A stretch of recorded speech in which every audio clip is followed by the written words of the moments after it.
Now what if I told you those footsteps might not have been human? At least not human the way we think of it. Not Homo sapiens, not us. What if something else got here first? If you're settling in for sleep right now, perfect. That's exactly what this is for. So maybe hit subscribe and tell me where you're watching from and what time it is there. I love seeing the comments roll in. Tokyo at sunrise, Toronto at midnight, all of us drifting through the same story together across different moments in time. For over half a century, we had the story of the Americas figured out. We knew when people arrived, how they got here, what route they took. It was settled science, textbook material, the kind of thing you could confidently tell your kids without any caveats or maybes. Then we started digging deeper, literally, under parking lots in California, in the white gypsum dunes of New Mexico, along the beaches of San Diego, in caves carved into Brazilian rock. Scientists found things that shouldn't exist, evidence that shattered every timeline we'd constructed, footprints that predated the supposed arrival by over 10,000 years, bones with marks that looked disturbingly like tool scratches, dated to 130,000 years ago, stone tools in caves that pushed human presence back to times when Homo sapiens hadn't even left Africa yet. The establishment fought back hard. Careers were staked on the old timeline. Papers were rejected. Researchers were ridiculed. But the evidence kept piling up. Site after site, discovery after discovery, each one screaming the same impossible message. Someone was here long before we thought possible. And here's where it gets weird. Really weird. The dating on some of these sites puts them in periods when we know for certain that modern humans were still confined to Africa and parts of Eurasia. They hadn't reached the Americas yet.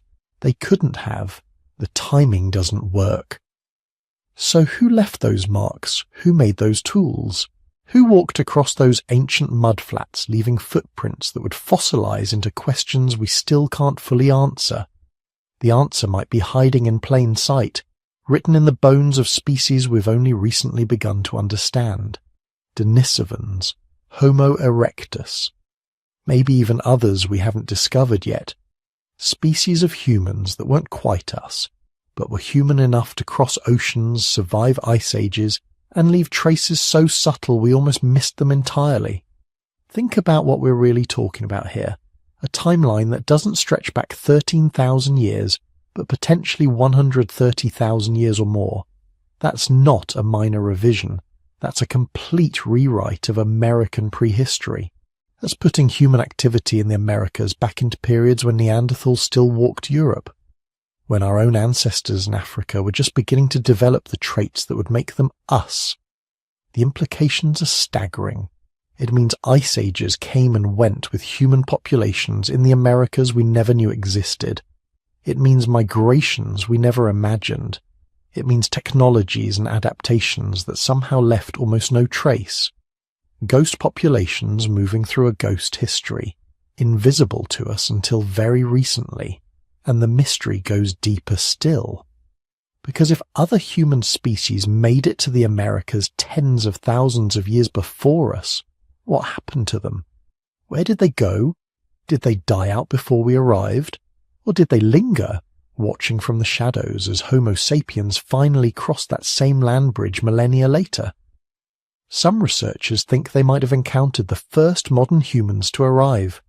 That somewhere, sometime, two different human species met in the ancient Americas. If that happened, we have no record of it. No stories, no cave paintings, no evidence beyond ambiguous stone tools and mysterious dates that don't quite line up. What we're about to explore isn't just a story about who got to America first. It's a story about the limits of what we can know about our own past, about the humility required to overturn decades of accepted truth, about following evidence even when it leads somewhere that seems impossible.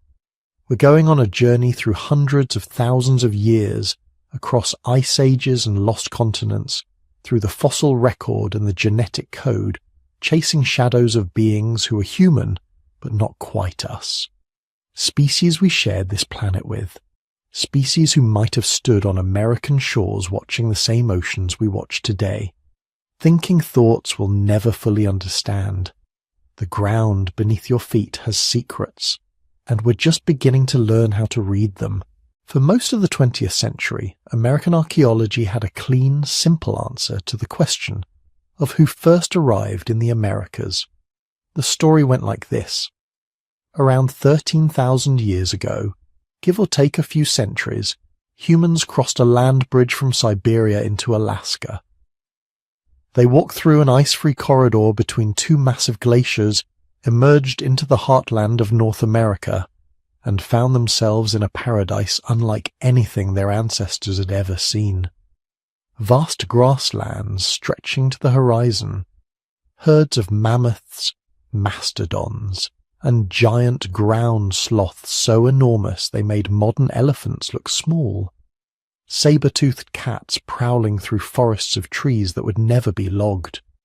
Rivers thick with fish that had never seen a human fishing line, and not a single other human to compete with. The entire Western Hemisphere, 2 continents worth of territory, completely empty and waiting to be claimed. These first Americans, according to the theory, were sophisticated big-game hunters.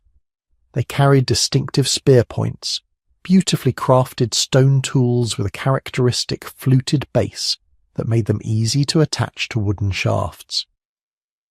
These points were found at a site near Clovis, New Mexico, in the 1920s and 30s, and they became the signature artifact of the first Americans, the Clovis people.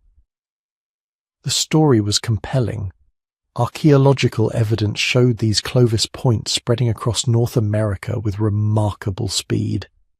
Within just 500 years, maybe less, sites with Clovis technology appeared from coast to coast, from Canada to Mexico. That's explosive, unprecedented expansion. It suggested a population boom of staggering proportions, small bands of hunters multiplying and spreading like wildfire across virgin territory. And wherever the Clovis points appeared, megafauna started disappearing. Mammoths, mastodons, giant beavers the size of bears, massive ground sloths. All extinct within a few thousand years of human arrival. The correlation seemed obvious. These weren't peaceful gatherers carefully managing resources. These were apex predators so efficient at killing that they hunted dozens of species into oblivion. The Clovis first model became more than just a theory. It became the foundation of American archaeology. Textbooks taught it. Museums displayed it. Career archaeologists built their reputations defending it. By the 1960s and 70s, it had achieved something rare in science: consensus. Not unanimous agreement, but close enough that challenging it could derail an academic career. Here's why the theory was so appealing. First, it was simple. One migration, one route, one distinct cultural group. No messy complications. No multiple waves of different peoples arriving at different times. Just a clean, linear narrative that anyone could understand. Second, it fit perfectly with the geological evidence available at the time. During the last ice age, sea levels were lower. A land bridge called Beringia really did connect Siberia and Alaska. And around 13,000 years ago, the massive ice sheets covering Canada really did begin to separate, creating a potential migration corridor. The timing seemed to line up perfectly. Third, and perhaps most importantly, the Clovis points themselves were undeniably impressive. These weren't crude stone choppers or simple scrapers. These were works of art. Each point required dozens, sometimes hundreds of precisely placed strikes to shape. The fluting, those distinctive channels running up both sides of the base, was especially difficult. One mistake and the entire piece could shatter. You had to understand stone mechanics at an intuitive level, had to be able to read the grain and predict how force would propagate through the material. Holding a Clovis point today, you can still feel the skill that went into making it. The edges are sharp enough to shave with. The symmetry is often perfect. The craftsmanship rivals anything produced by Stone Age peoples anywhere in the world. These were made by people who knew exactly what they were doing, who had refined their technique over many generations. The theory painted a vivid picture. Small bands of hunters, maybe 20 or 30 individuals per group, moving constantly across the landscape, tracking mammoth herds, following seasonal migrations, setting up temporary camps near water sources. The men would have been powerful, experienced hunters who understood animal behavior intimately. The women would have been processing meat and hides, gathering plant foods, keeping children alive in a dangerous world. Life would have been hard but rewarding. Plenty of food when hunts were successful, hunger and hardship when they weren't. They would have passed down knowledge through oral tradition, how to read animal tracks, where to find good stone for tool making, which plants were edible, which were poisonous, how to survive winter, how to deliver babies, how to treat injuries and infections, every generation building on the knowledge of the previous one, gradually accumulating the wisdom needed to thrive in a new world. As populations grew, groups would split, some heading south following the retreating ice, others pushing west toward the Pacific coast, still others moving east into the forests and river valleys of what would become the eastern United States. Within a few centuries, according to the model, humans had reached the southern tip of South America, having traversed both continents with astonishing speed. The Clovis consensus became so entrenched that it developed its own defensive mechanisms. When archaeologists found sites that seemed older than 13,000 years, the response was often skeptical, sometimes hostile. The burden of proof for pre-Clovis sites became extraordinarily high. You needed perfect stratigraphy, unambiguous dating, undeniable artifacts. Anything less was dismissed as contaminated, misinterpreted, or simply wrong. This wasn't necessarily bad science. Extraordinary claims do require extraordinary evidence, and there were legitimate concerns about dating methods in the mid-20th century. Radiocarbon dating was still relatively new. Contamination was a real problem. Archaeological techniques were less refined than they are today, so some skepticism was warranted. But skepticism gradually hardened into dogma. The Clovis first model became the null hypothesis that had to be disproven rather than a theory that needed testing. Young archaeologists learned not to waste time looking for pre-Clovis sites. Funding agencies didn't want to support research that challenged the consensus. Academic journals were reluctant to publish findings that contradicted established timelines. For decades, this worked. The Clovis first model stood unchallenged, not because the evidence for it was overwhelming, but because the system had become resistant to alternatives. It was a comfortable consensus, a shared understanding that let archaeologists focus on other questions without constantly relitigating the basics. But science has a way of correcting itself. Eventually, the weight of contrary evidence becomes too heavy to ignore. New technologies reveal things that old methods couldn't detect. Young researchers, unburdened by career investments in existing theories, start asking uncomfortable questions, and slowly, inevitably, the comfortable consensus begins to crack. By the 1980s and 90s, those cracks were appearing.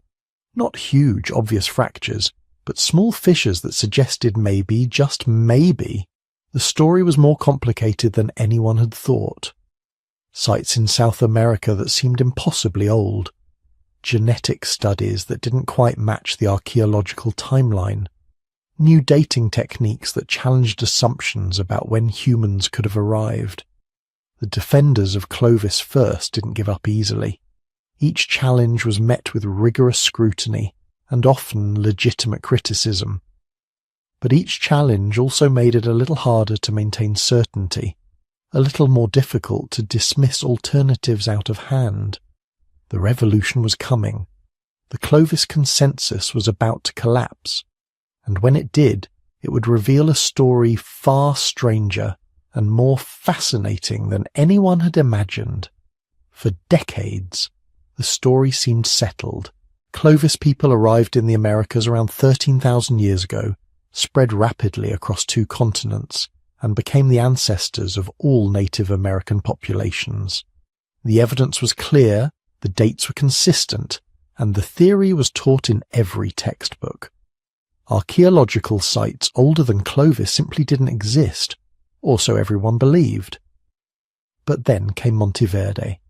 Deep in southern Chile, nearly 10,000 miles from the Bering Land Bridge, archaeologist Tom Dillehay spent years excavating a site along a creek that would shatter the Clovis consensus.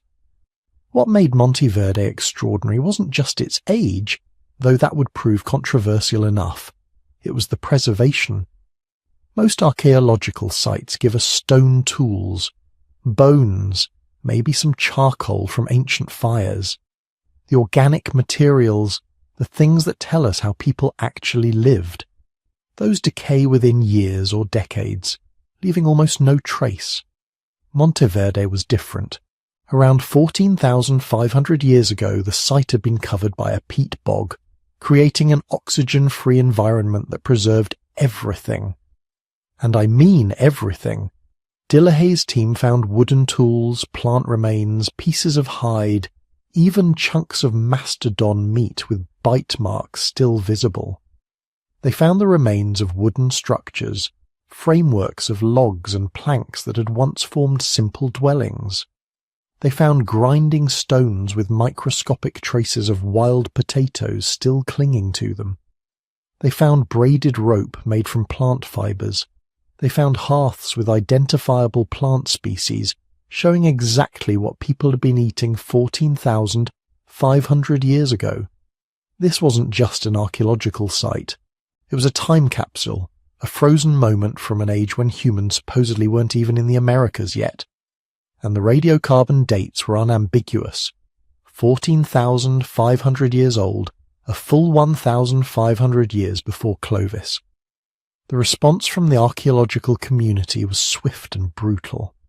Monteverde became the most controversial site in American archaeology. Critics argued the dates must be wrong, that the organic materials must have been contaminated by more recent carbon. They questioned Dillehay's excavation methods, his interpretations, even his professional competence. For years the site was dismissed, marginalized, treated as an aberration that somehow didn't count. The resistance wasn't just academic nitpicking. The Clovis model had become orthodoxy, and orthodoxy doesn't die easily. Too many careers had been built on it, too many papers published assuming its correctness. More than that, it offered a clean, simple story. Humans crossed the land bridge, invented a superior tool technology, and conquered 2 empty continents in a few centuries. Neat, dramatic, easy to teach. Monteverde threatened all of that.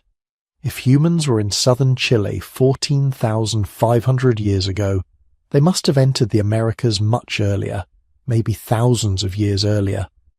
The simple story of rapid conquest gave way to something messier, more complex, harder to pin down. Many archaeologists simply didn't want to deal with the implications. But Dillehay persisted. In 1997, he invited a group of prominent archaeologists to visit Monteverde and examine the evidence firsthand.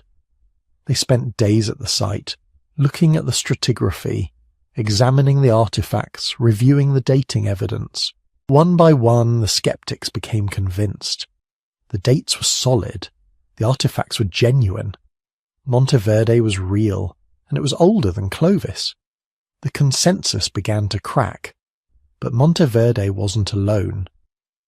As archaeologists started looking more carefully at sites they'd previously dismissed, other candidates for pre-Clovis occupation began emerging from the shadows. One of the most intriguing was Meadowcroft Rock Shelter in Pennsylvania.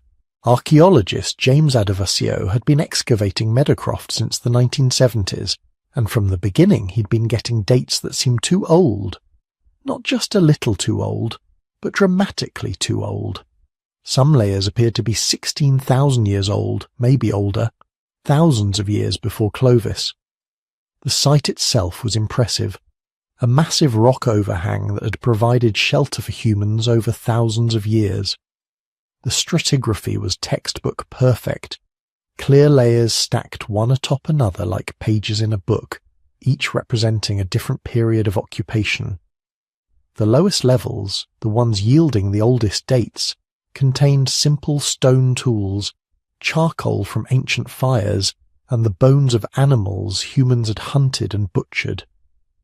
But the dates were too early, so the archaeological establishment found reasons to dismiss them. Maybe the charcoal samples had been contaminated by ancient coal deposits in the region, making them appear older than they really were. Maybe the stratigraphy had been disturbed by rodent burrows or groundwater, mixing materials from different time periods. Maybe Adovasio had simply made mistakes in his excavation or analysis.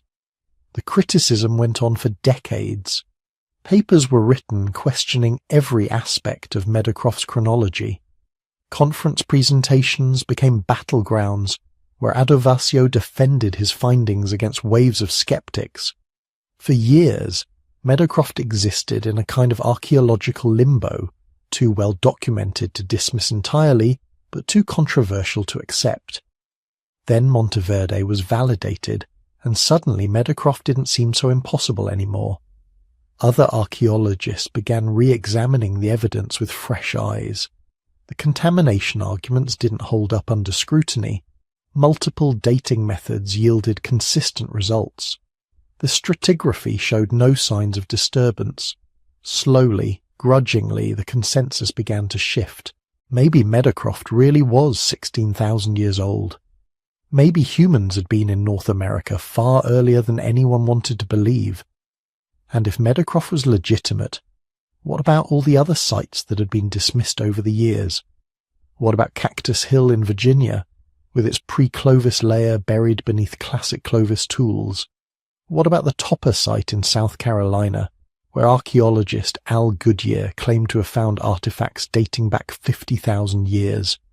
What about Page Ladson in Florida, where stone tools had been found alongside mastodon bones in layers dating to 14,500 years ago? One by one, these sites began receiving serious attention. Not all of them held up. Some really did have problems with their dates or their stratigraphic contexts, but enough of them proved genuine that the pattern became undeniable. Humans had been in the Americas before Clovis.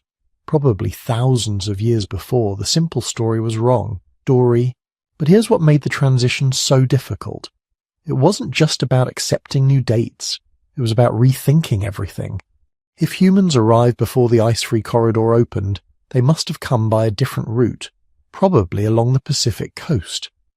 But most of the ancient coastline is now underwater, drowned by rising seas at the end of the last ice age, making that evidence almost impossible to find.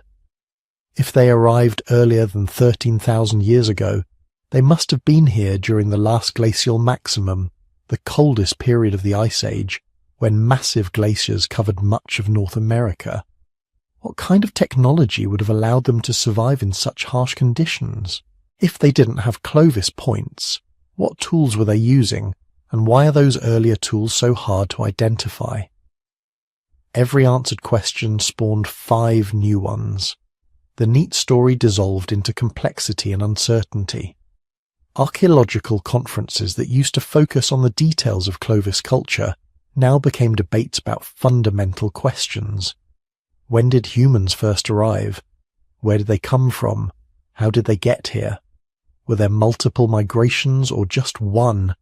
Did they come by land, by sea, or both? The old guard resisted every step. Some prominent archaeologists continued insisting that Clovis had to be first, that the pre-Clovis sites must be explained away somehow.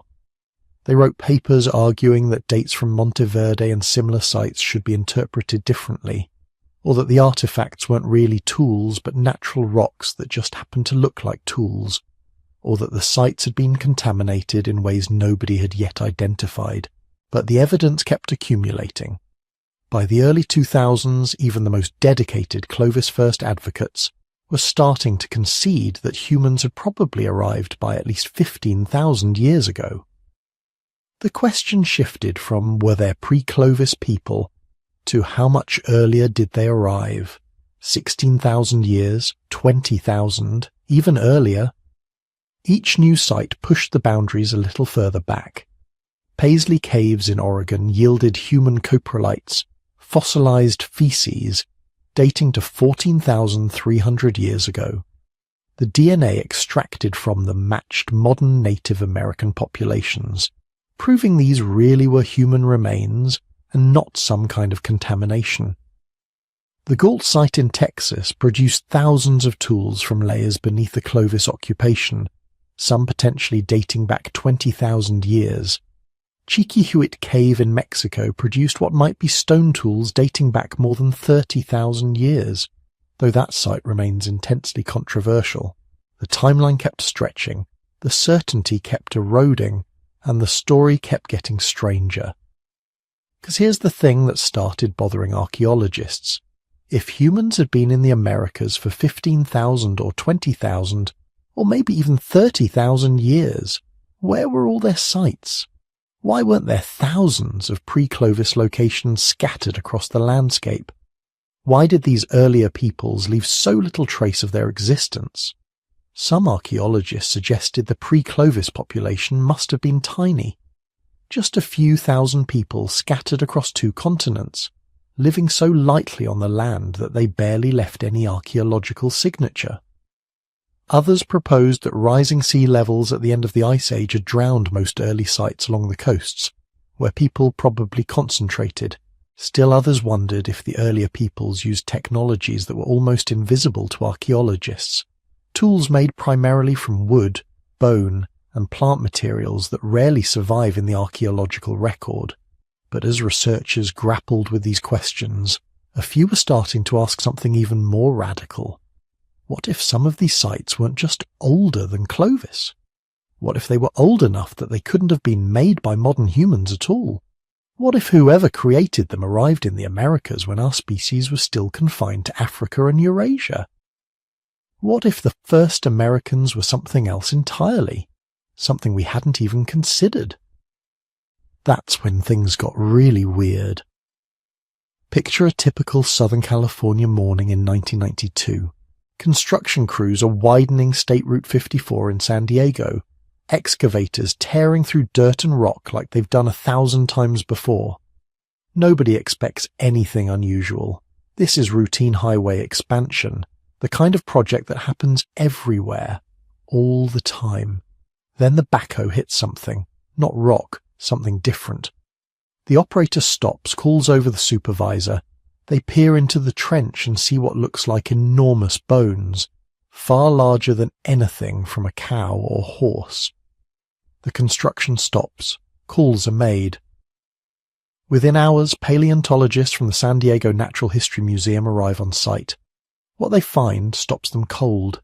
Mastodon bones. Huge, ancient, unmistakable. These elephant relatives roamed North America during the Ice Age, and finding their remains isn't particularly rare in Southern California. Museums have plenty of mastodon skeletons. This should have been a routine fossil recovery. Document everything, carefully extract the bones, add them to the collection, maybe put them on display. Instead, this site would become one of the most controversial archaeological discoveries in American history. The paleontologists set up a proper excavation. Over the following weeks, they carefully exposed and documented the remains. One mastodon, its bones scattered across a small area, broken and fragmentary. But as they worked, they started noticing things that didn't quite fit the pattern of a normal fossil site. The bones weren't just broken. They were broken in specific ways. Long bones smashed at particular angles. Impact points showing characteristic patterns. Spiral fractures. The kind you get when you break fresh bone, not fossilized bone. And then there were the rocks. 5 large stone cobbles, each weighing several pounds scattered among the bones. Not unusual rocks for the area, but oddly concentrated in this one spot. More strange, several of these stones showed what looked like damage patterns, impact scars, crushing marks, the kind of wear you might see on stones that had been used as tools, as hammers or anvils. The team documented everything meticulously, photographed every bone and stone in place, recorded the exact positions and relationships. Then they carefully removed the materials and transported them to the museum for analysis. And then, because this was just a fossil site, nothing more, the materials went into storage. For 25 years, the Siroti Mastodon site, named after the paleontologist who directed the excavation, sat in museum drawers, largely forgotten. Just another Ice Age animal that had died near what would eventually become San Diego. But some of the scientists who had worked on the excavation couldn't quite shake what they'd seen. Those broken bones, those positioned stones, the patterns nagged at them. Finally, in the 2000s, a team led by paleontologist Steve Holan decided to take another look. They wanted to date the site properly, using modern techniques that hadn't been available in 1992. They selected pieces of mastodon bone and tusk and sent them to specialists for uranium-thorium dating, a method that's extremely reliable for materials in this age range. The results came back. The scientists checked them, rechecked them, sent additional samples to different labs. Every test confirmed the same age, 130,000 years old, plus or minus 9,000 years. The bones had lain in that spot for 130 millennia. Now, here's why this date made the scientific world lose its collective mind. 130,000 years ago, Homo sapiens, our species, had barely evolved in Africa. We weren't modern yet, not behaviourally, not culturally, and we definitely, absolutely, certainly hadn't reached the Americas. The earliest accepted evidence for humans anywhere near North America at that time was, well, non-existent. The whole debate about who the first Americans were had been focused on dates between 15,000 and maybe, possibly 30,000 years ago. Those dates were controversial enough. But 130,000 years? That wasn't just pushing back the timeline, that was shattering it completely. Unless, of course, the stones and broken bones weren't evidence of human activity at all. Maybe the mastodon just died naturally, and rocks happened to be nearby.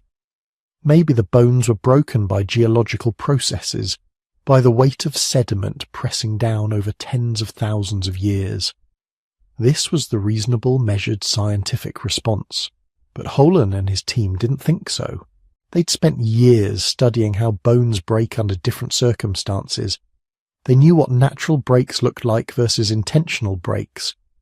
And when they examined the Siroti Mastodon bones under magnification, they saw patterns that matched experimental archaeology studies perfectly. When you want to extract marrow from a large animal bone, you don't need sophisticated tools. You just need heavy rocks and the knowledge of where to strike. Place the bone on an anvil stone, hit it at the right angle with a hammer stone, and the bone splits open. Spiral fractures radiating from the impact point. Do this right, and you get access to rich, fatty marrow, one of the most nutritious foods available to any Ice Age human. The Siroti bones showed exactly these patterns. Spiral fractures radiating from specific impact points. Bone fragments with characteristic crushing marks. Impact notches on both the bones and several of the stones perfectly aligned with each other. To test their hypothesis, the team conducted experiments. They obtained fresh elephant bones, the closest modern equivalent to mastodon remains. They broke them using only unmodified stones, the same kind of cobbles found at the site. The experimental breaks matched the ancient breaks almost exactly. Same spiral fracture patterns, same impact angles, same distribution of fragments. They published their findings in 2017 in Nature, one of the world's most prestigious scientific journals. The paper was careful, measured, presenting evidence without claiming absolute certainty. But the implications were clear. If the Charity site really was an archaeological site, if those bones really had been processed by intelligent beings, then someone had been in North America 130,000 years ago. Someone capable of breaking bones to extract marrow. Someone who knew where to find food during the Ice Age. But if it was humans, it wasn't us, not Homo sapiens. We were still in Africa, which meant it had to be one of the other human species. Neanderthals, Denisovans, some unknown hominin we haven't even identified yet. The questions multiplied faster than the answers. The scientific community erupted. Some researchers found the evidence compelling, the bone fracture patterns convincing, the experimental archaeology solid. But many, probably most, remained deeply skeptical. The problem wasn't just the date, though that was shocking enough. The problem was the complete absence of any supporting evidence. No stone tools at the site, just possible hammer stones. No other archaeological sites from anywhere near this time period in the Americas. No genetic evidence for any human presence in North America before about 20,000 years ago. No fossil evidence for any hominin species crossing from Asia into Alaska during this period. If someone had been in San Diego 130,000 years ago, where did they come from? How did they get there? And where did they go? Did they just disappear, leaving only this single site as evidence? That seemed unlikely, almost impossible. Large mammals don't just visit continents and leave no trace except one butchery site.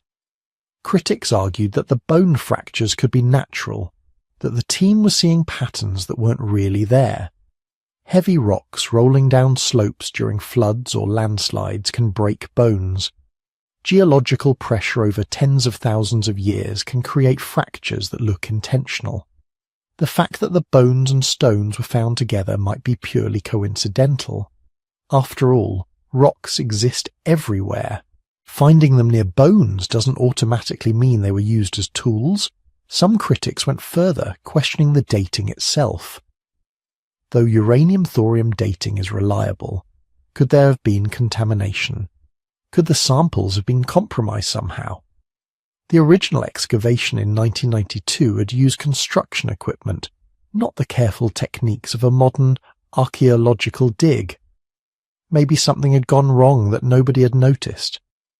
Holan and his colleagues defended their work, pointing to the multiple lines of evidence all pointing the same direction. The specific patterns of bone breakage, the positioning of stones relative to bones, the impact marks, the experimental replication. None of this proved beyond doubt that humans had been there, but it raised questions that couldn't be easily dismissed. The debate continues today, fierce and unresolved. Most archaeologists remain skeptical of the Charity site, filing it under interesting but not convincing.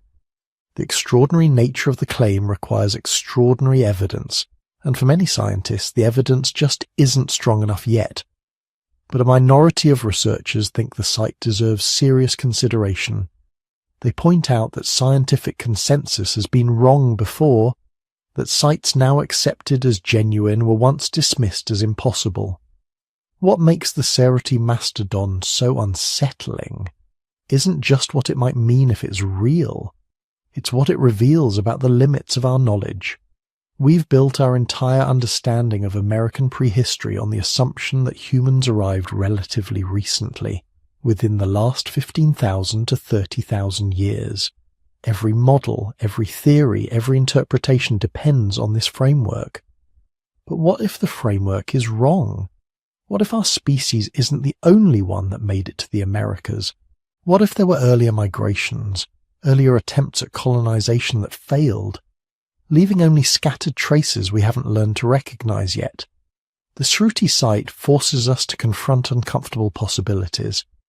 Maybe there are other sites out there, other pieces of evidence that we've dismissed because they don't fit our expectations. Maybe we've been looking for the wrong things, expecting stone tools and hearths and clearly human fossils, when the real evidence is subtler, harder to interpret. Or maybe Cheruti really is just a broken mastodon skeleton, rocks nearby by coincidence, and all the pattern recognition is just our brains doing what they do best, finding meaning in randomness. The truth is, we don't know, and that uncertainty, that gap in our knowledge stretching back 130,000 years into the California dirt, that's what makes archaeology both frustrating and fascinating. Every answer creates new questions. Every discovery challenges what we thought we knew, and sometimes the most interesting sites are the ones we can't quite figure out, the puzzles that remain unsolved even after years of study. The Ceruti mastodon sits in that liminal space between accepted and rejected, between possible and impossible, waiting for new evidence that might finally resolve the debate one way or another. Here's where the story gets really strange. We've been talking about ancient humans in the Americas, assuming that if anyone got here before us, it was human. But what if we've been asking the wrong question? What if the first beings to reach the Americas weren't Homo sapiens at all? You have to understand something about our family tree. For most of human history, we weren't alone. Earth wasn't the home of one human species. It was home to many. At various points in our past, the planet hosted a whole diverse family of human relatives, each adapted to different environments, each with their own survival strategies, each capable of sophisticated thought and culture. We're the only ones left now, the sole survivors of what was once a rich biological diversity. But for millions of years, humanity was plural, not singular, and some of these other humans were remarkable travelers, creatures who spread across continents long before Homo sapiens even existed. Let's start with the greatest wanderer of them all, Homo erectus. These were the first truly cosmopolitan humans. They evolved in Africa around 2 million years ago, and unlike their predecessors who stayed close to home, Homo erectus went everywhere. Within a few 100,000 years of their emergence, they'd reached Georgia in the Caucasus, Indonesia, and China. They were the first humans to systematically use fire, the first to develop standardized stone tool industries, the first to hunt large game cooperatively, and they were survivors. Homo erectus lasted as a species for nearly 2 million years. Let that sink in for a moment. 2 million years. Homo sapiens has existed for maybe 300,000 years. We're evolutionary newcomers compared to erectus. They saw ice ages come and go. They watched species rise and fall. They adapted to tropical rainforests, temperate woodlands, and cold steppes. If any human species had the time, the adaptability, and the wanderlust to reach the Americas, it was them. But there's a problem. We have no hard evidence they made it. No Homo erectus bones in the Americas, no tools that definitively match their technology, which means either they never arrived or their traces are so sparse, so weathered by time that we haven't found them yet. When you're looking for evidence that's potentially over 1 million years old, absence of evidence becomes a very tricky thing to interpret. Then there are the Denisovans. These mysterious cousins are one of the strangest chapters in human history, because we barely know what they looked like. We have a few bone fragments, some teeth, and that's essentially it. Almost everything we know about Denisovans comes from DNA. Genetic material recovered from a cave in Siberia and from the genomes of living people across Asia and Oceania who carry Denisovan ancestry. But what we've learned from that DNA is astonishing. Denisovans were widespread, more widespread than we'd initially thought possible. They ranged from Siberia to Southeast Asia, adapting to radically different environments along the way. Some populations developed genetic variants that help process oxygen at high altitudes. These same variants appear in modern Tibetan populations, evidence that ancient humans interbred with Denisovans and inherited survival genes that are still functioning today, still helping people thrive in thin mountain air. Other Denisovan populations show evidence of maritime adaptation. they somehow reached islands in Southeast Asia that required crossing significant water barriers. This is profound, because it means Denisovans had developed seafaring capabilities. They could build watercraft sophisticated enough to cross ocean channels, and they had the navigation skills to reach distant shores. Now, if Denisovans could cross water barriers in Southeast Asia, could they have crossed the Pacific? It's a massive leap, both literally and intellectually. The Pacific is vastly larger than any channel in Indonesia. But the possibility nags at researchers, because the alternative is to believe that Denisovans developed maritime technology and then conveniently stopped before attempting longer voyages. Humans don't usually work that way. Once we develop a capability, we tend to push it to its limits. The genetic evidence also tells us something else remarkable. Denisovans didn't just interbreed with Homo sapiens, they interbred with other human species too, including populations we haven't even identified yet. The Denisovan genome contains DNA from what geneticists call ghost populations, human groups that left no fossils but survive as genetic echoes in Denisovan DNA. This suggests the human family tree during the Pleistocene was incredibly complex, with multiple species overlapping, interbreeding, exchanging genes and probably cultural knowledge. And then there are the Neanderthals, our closest relatives, the human species we know best and understand most deeply. For over 300,000 years, Neanderthals dominated Europe and Western Asia. They weren't primitive or brutish, despite their reputation. They were sophisticated hunters with complex tools, symbolic thinking, and cultural practices that rivaled anything early Homo sapiens were doing. Neanderthals buried their dead with apparent ritual significance. They created art, wearing jewelry made from eagle talons and painting symbols in caves. They had language, almost certainly. The structure of their vocal anatomy and the complexity of their culture both argue for sophisticated verbal communication. Some researchers even think they might have had music, based on a bone flute found in a Neanderthal site in Slovenia. They were also remarkably adaptable. Neanderthal populations thrived in environments ranging from Mediterranean woodlands to Arctic tundra. They developed cold weather adaptations, robust physiques, and enlarged nasal passages that would have helped them survive brutal Ice Age winters. But they also showed up in the Middle East during warmer periods, suggesting they could handle temperature ranges that would challenge most modern humans. Could Neanderthals have reached the Americas? Geographically, they were in the right place. Neanderthals lived in Central Asia, not far from Beringia, the land bridge that connected Asia and North America during Ice Age low sea levels. If they pushed just a bit further east, they would have encountered territory that led directly to the Americas, but again, we have no evidence they made that journey. No Neanderthal bones in Alaska or the Yukon, no distinctively Neanderthal tools anywhere in the Americas. Yet the genetics tells a more nuanced story. Modern Native American populations carry small amounts of Neanderthal DNA, just like all non-African humans do.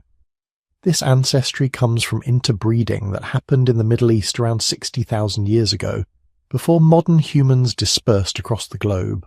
But some researchers have suggested there might be additional, later episodes of Neanderthal gene flow into Asian populations that contributed to Native American ancestry. The data is ambiguous, difficult to interpret across such vast timescales, but it raises possibilities. Here's what we know for certain. Multiple human species had the cognitive capability, the technological sophistication, and the geographic range to potentially reach the Americas. Homo erectus survived for nearly 2 million years and spread across the Old World. Denisovans developed maritime technology and colonized remote islands. Neanderthals adapted to extreme environments and ranged across vast territories. All three species overlapped with early Homo sapiens, sometimes interbreeding, always competing, occasionally cooperating. And all three disappeared before recorded history, leaving behind only bones, stones and genetic traces in modern populations. The maritime question is particularly fascinating because it touches on something fundamental about human capability. For a long time, archaeologists assumed ancient humans couldn't cross significant water barriers. The ocean was seen as an impassable boundary, something that would have stopped human expansion until relatively recent times, when advanced boat building emerged. But the evidence keeps contradicting that assumption. Homo floresiensis, the tiny humans of Indonesia, lived on an island that was never connected to the mainland by land bridges. They had to have arrived by water, probably over 700,000 years ago. Denisovans reached islands requiring water crossings. Even some Homo erectus populations seem to have crossed water barriers that we'd assumed were impassable. This suggests that ancient humans, not just Homo sapiens but our older relatives too, were more capable mariners than we've given them credit for. Maybe they didn't have elaborate ships, but simple rafts or dugout canoes can be remarkably effective for coastal voyaging. And once you can travel along coasts, you can cover enormous distances, island hopping across the Pacific, following the Aleutian chain from Asia to North America. Even accidental voyages carried by storms and currents become possible. But here's the frustrating part. We have no skeletal evidence, none. If Homo erectus or Denisovans or Neanderthals reached the Americas, they left no bodies behind that we've found. And this absence is genuinely puzzling, because we've found their remains all across the Old World. Homo erectus bones show up from Africa to Java. Neanderthal skeletons are relatively common in European caves. Even Denisovans, despite their scarcity, have left traces in Siberia. So why nothing in the Americas? Several possibilities emerge. Maybe they never arrived and we're chasing ghosts. Maybe they did arrive, but in such small numbers that their bones are statistically invisible, scattered across a vast continent and dissolved by time. Maybe we've already found their remains but misidentified them, classified them as anomalous Homo sapiens because we weren't expecting anything else. Or maybe, and this is the most tantalizing possibility, their evidence is still out there, waiting in some unexplored cave or eroded riverbank, ready to rewrite everything we think we know about the peopling of the Americas. The human family tree was once vast and diverse. We're all that's left now, the final survivors of a once crowded world. But for millions of years, humanity wore many faces, spoke different languages, solved problems in different ways. And some of those other humans were wanderers, explorers, survivors who pushed into every corner of the old world. The question isn't whether they could have reached the Americas. The question is whether they did, and whether we're looking in the right places with the right expectations to find the evidence they left behind. Now we need to talk about a place that no longer exists. A lost continent that isn't really lost, just drowned. A world that connected two hemispheres and made the peopling of the Americas possible. The place called Beringia. Forget the image of a narrow ice bridge that ancient people hurried across before it disappeared. That's not what Beringia was. During the height of the last ice age, around 20,000 years ago, so much water was locked up in massive glaciers covering North America and Europe that global sea levels dropped by 400 feet. 400 feet! That's enough to expose vast areas of what we now call the seafloor. Between Siberia and Alaska, this meant exposing an area the size of Texas and California combined. Not a bridge, a subcontinent, 1,000 miles from north to south, stretching from the Arctic Ocean down to the Aleutian Islands. This was Beringia, picture it. Not frozen wasteland, not barren tundra. The latest research using ancient pollen samples, fossil records, and climate modelling paints a completely different picture. Beringia was an ecosystem. A cold one, yes, but incredibly productive. During peak glacial periods, when ice sheets covered much of the northern hemisphere, Beringia remained largely ice-free. The climate was too dry for massive glaciers to form. Instead, you had what ecologists call mammoth steppe, a grassland ecosystem unlike anything that exists today. Imagine rolling plains covered with hardy grasses, sedges and flowering herbs. Not the endless grass of African savannas, but thick, nutritious vegetation adapted to cold, dry conditions. This wasn't accidental. The combination of cold temperatures, low precipitation, and constant grazing by massive herbivores created a unique ecological balance. The grasses grew short but dense, packed with nutrients. The cold preserved nutrients in the soil that would have been quickly depleted in warmer climates. And the animals. If you stood on those plains 20,000 years ago and looked around, you'd see herds that would make the Serengeti look empty. Woolly mammoths, not in small family groups, but in massive herds. Some paleontologists think mammoth populations in Beringia numbered in the millions. Alongside them, woolly rhinoceros, giant ground sloths, massive bison with horn spans reaching 6 feet. Horses, camels, ancient species we can barely imagine, because they have no modern descendants. Predators followed the herds. Short-faced bears, larger than any bear alive today, built for running down prey on open plains. Cave lions, bigger than modern African lions, perfectly adapted to cold weather hunting. Dire wolves working in packs to bring down juvenile mammoths. And somewhere among all this abundance, humans, or their predecessors, or maybe species we haven't even identified yet. But here's what makes Beringia so crucial to our story. It wasn't just a highway between continents. It was a place where people could live. For thousands of years, potentially. Sea levels don't drop overnight.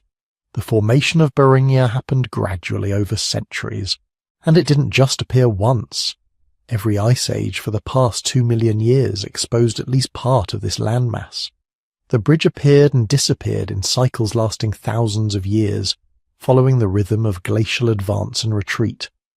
During warmer interglacial periods, sea levels rose and Beringia flooded, becoming the Bering Strait and Chukchi Sea we know today. During cold glacial periods, the waters retreated and the land bridge appeared again. This happened multiple times, maybe dozens of times, and every time it appeared it created an opportunity, a corridor between worlds. Now here's where things get really interesting. Geneticists studying the DNA of Native American populations have found something unexpected, a pattern that doesn't quite fit the simple story of people walking from Siberia to Alaska and then spreading south. The pattern suggests what scientists call the Brinian standstill hypothesis. Look at the genetic diversity in modern Native American populations, then compare it to the genetic diversity in Asian populations. Something happened. Some kind of population separation that lasted long enough to create a distinctive genetic signature. The best explanation. A group of ancestral Native Americans spent thousands of years isolated in Beringia itself. Picture this scenario. Around 25,000 years ago, during the last glacial maximum, a population of humans living in Northeast Asia followed the herds onto the exposed Beringia landmass. Maybe they were just hunting.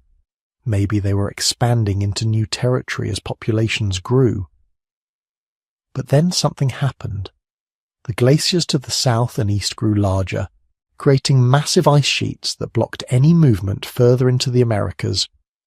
Meanwhile, behind them, climate shifts in Siberia might have made their former territories less hospitable.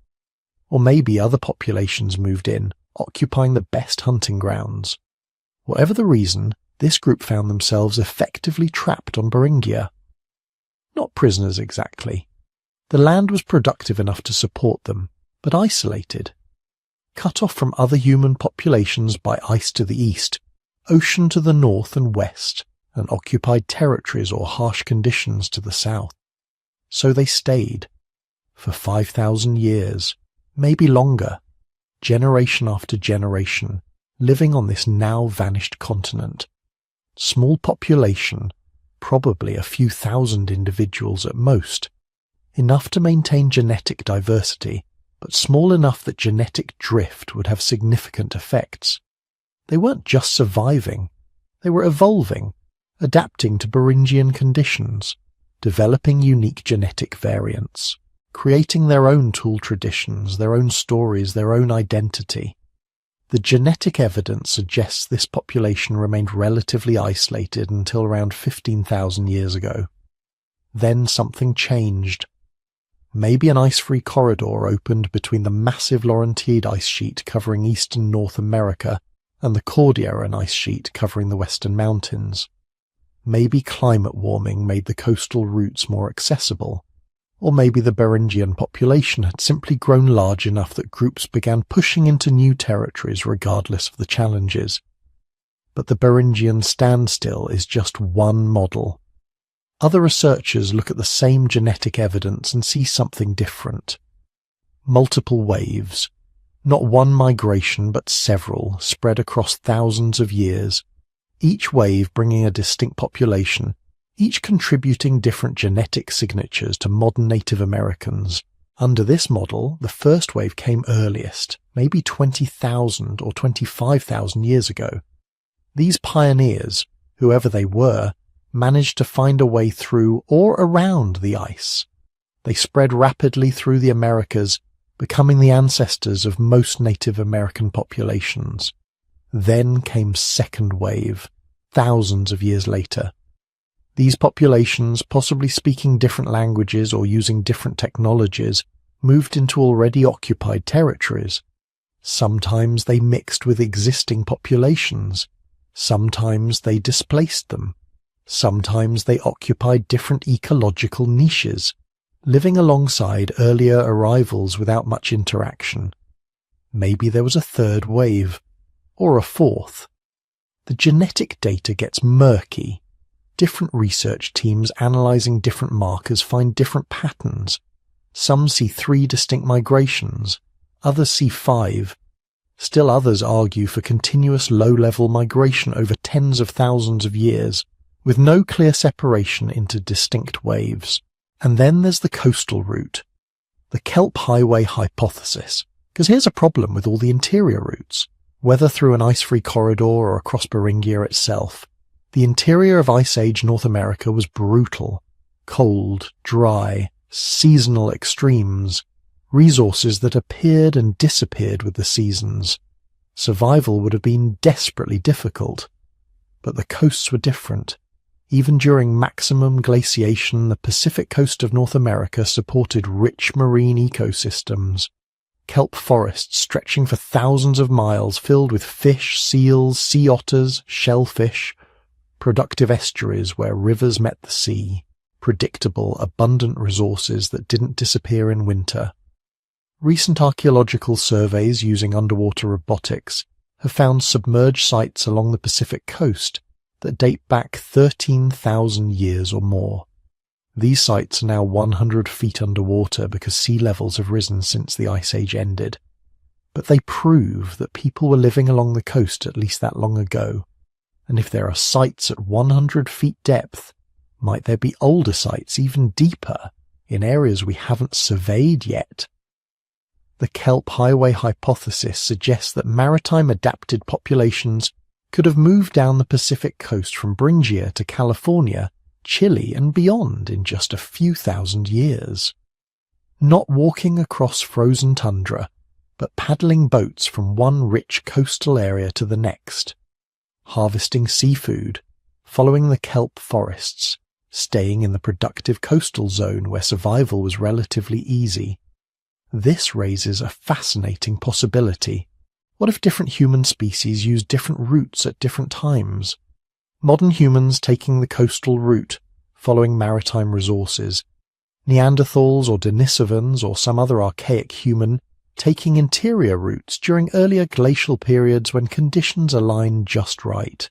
Different populations, different technologies, different strategies, all converging on the Americas from different directions at different times.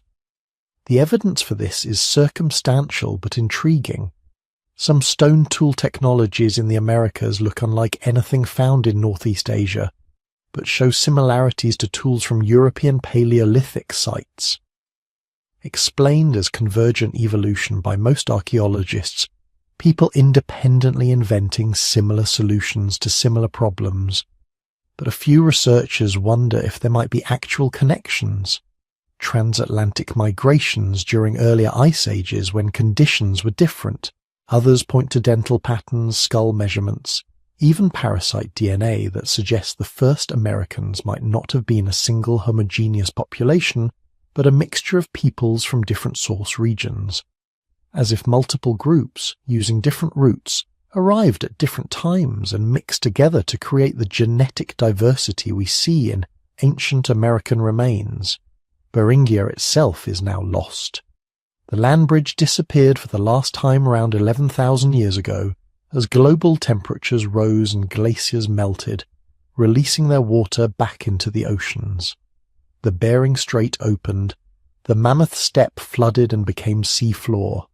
Any archaeological sites from the Beringian standstill period, if they existed, now lie beneath 150 feet of cold, turbulent ocean water. We can't excavate them, can't study the tools those isolated populations made or the camps they built. We can only infer their existence from genetic shadows and mathematical models. But those shadows are real. Something happened in Beringia that left a permanent mark on the DNA of millions of people. Some population experienced some degree of isolation that was long enough and complete enough to create distinctive genetic patterns that persist to this day. Maybe someday underwater archaeology will reach those sites. Special submarines designed to excavate submerged Paleolithic remains. Imagine the first time someone brings up a stone tool from the floor of the Bering Strait. Proof that humans lived and worked on land that hasn't seen sunlight in 11,000 years. But for now, Beringia remains a ghost continent, a lost world that we know existed only because of its effects, like detecting a black hole by watching how it bends light from stars behind it. We can't see Beringia, but we can see what it did to the people who lived there, and what it means for understanding who the first Americans really were. Picture this. You're lying back in the dark, the desert night cold and silent around you. Above, the Milky Way stretches from horizon to horizon, a river of ancient light. Around you, everything feels empty, ageless, as if nothing has ever really happened here. Now imagine the sun rising over a flat white landscape. Not sand exactly, but gypsum crystals ground so fine they look like snow. White Sands, New Mexico, one of the strangest deserts on Earth. Blindingly bright, wind-shaped into dunes that seem to flow like frozen waves. At first glance, it looks utterly lifeless. Just dunes, sky, and a distant mountain range. But under the right conditions, when the air is heavy and the ground is damp, the desert plays a trick. Shadows appear in the whiteness. Long looping trails like ghost handwriting stretching across the flats. Lines of darkened ovals, each about the length of your hand. Some are crisp, like they were made yesterday. Others are faint, half erased, like memories the earth is trying to forget. They're footprints, not fossil bones in a museum case, not chipped stone tools carefully labelled in drawers. Actual steps, the exact places where a heel pressed down, where toes pushed off. The weight of a body captured in wet mud, then buried, preserved, and finally revealed again 20,000 years later, when the moisture is just right. Then, as the ground dries, they vanish. The contrast fades. The ghost writing disappears, and the desert looks empty again. The past, hiding in plain sight. In 2021, a team of researchers announced something astonishing about those ghost tracks. They weren't just old.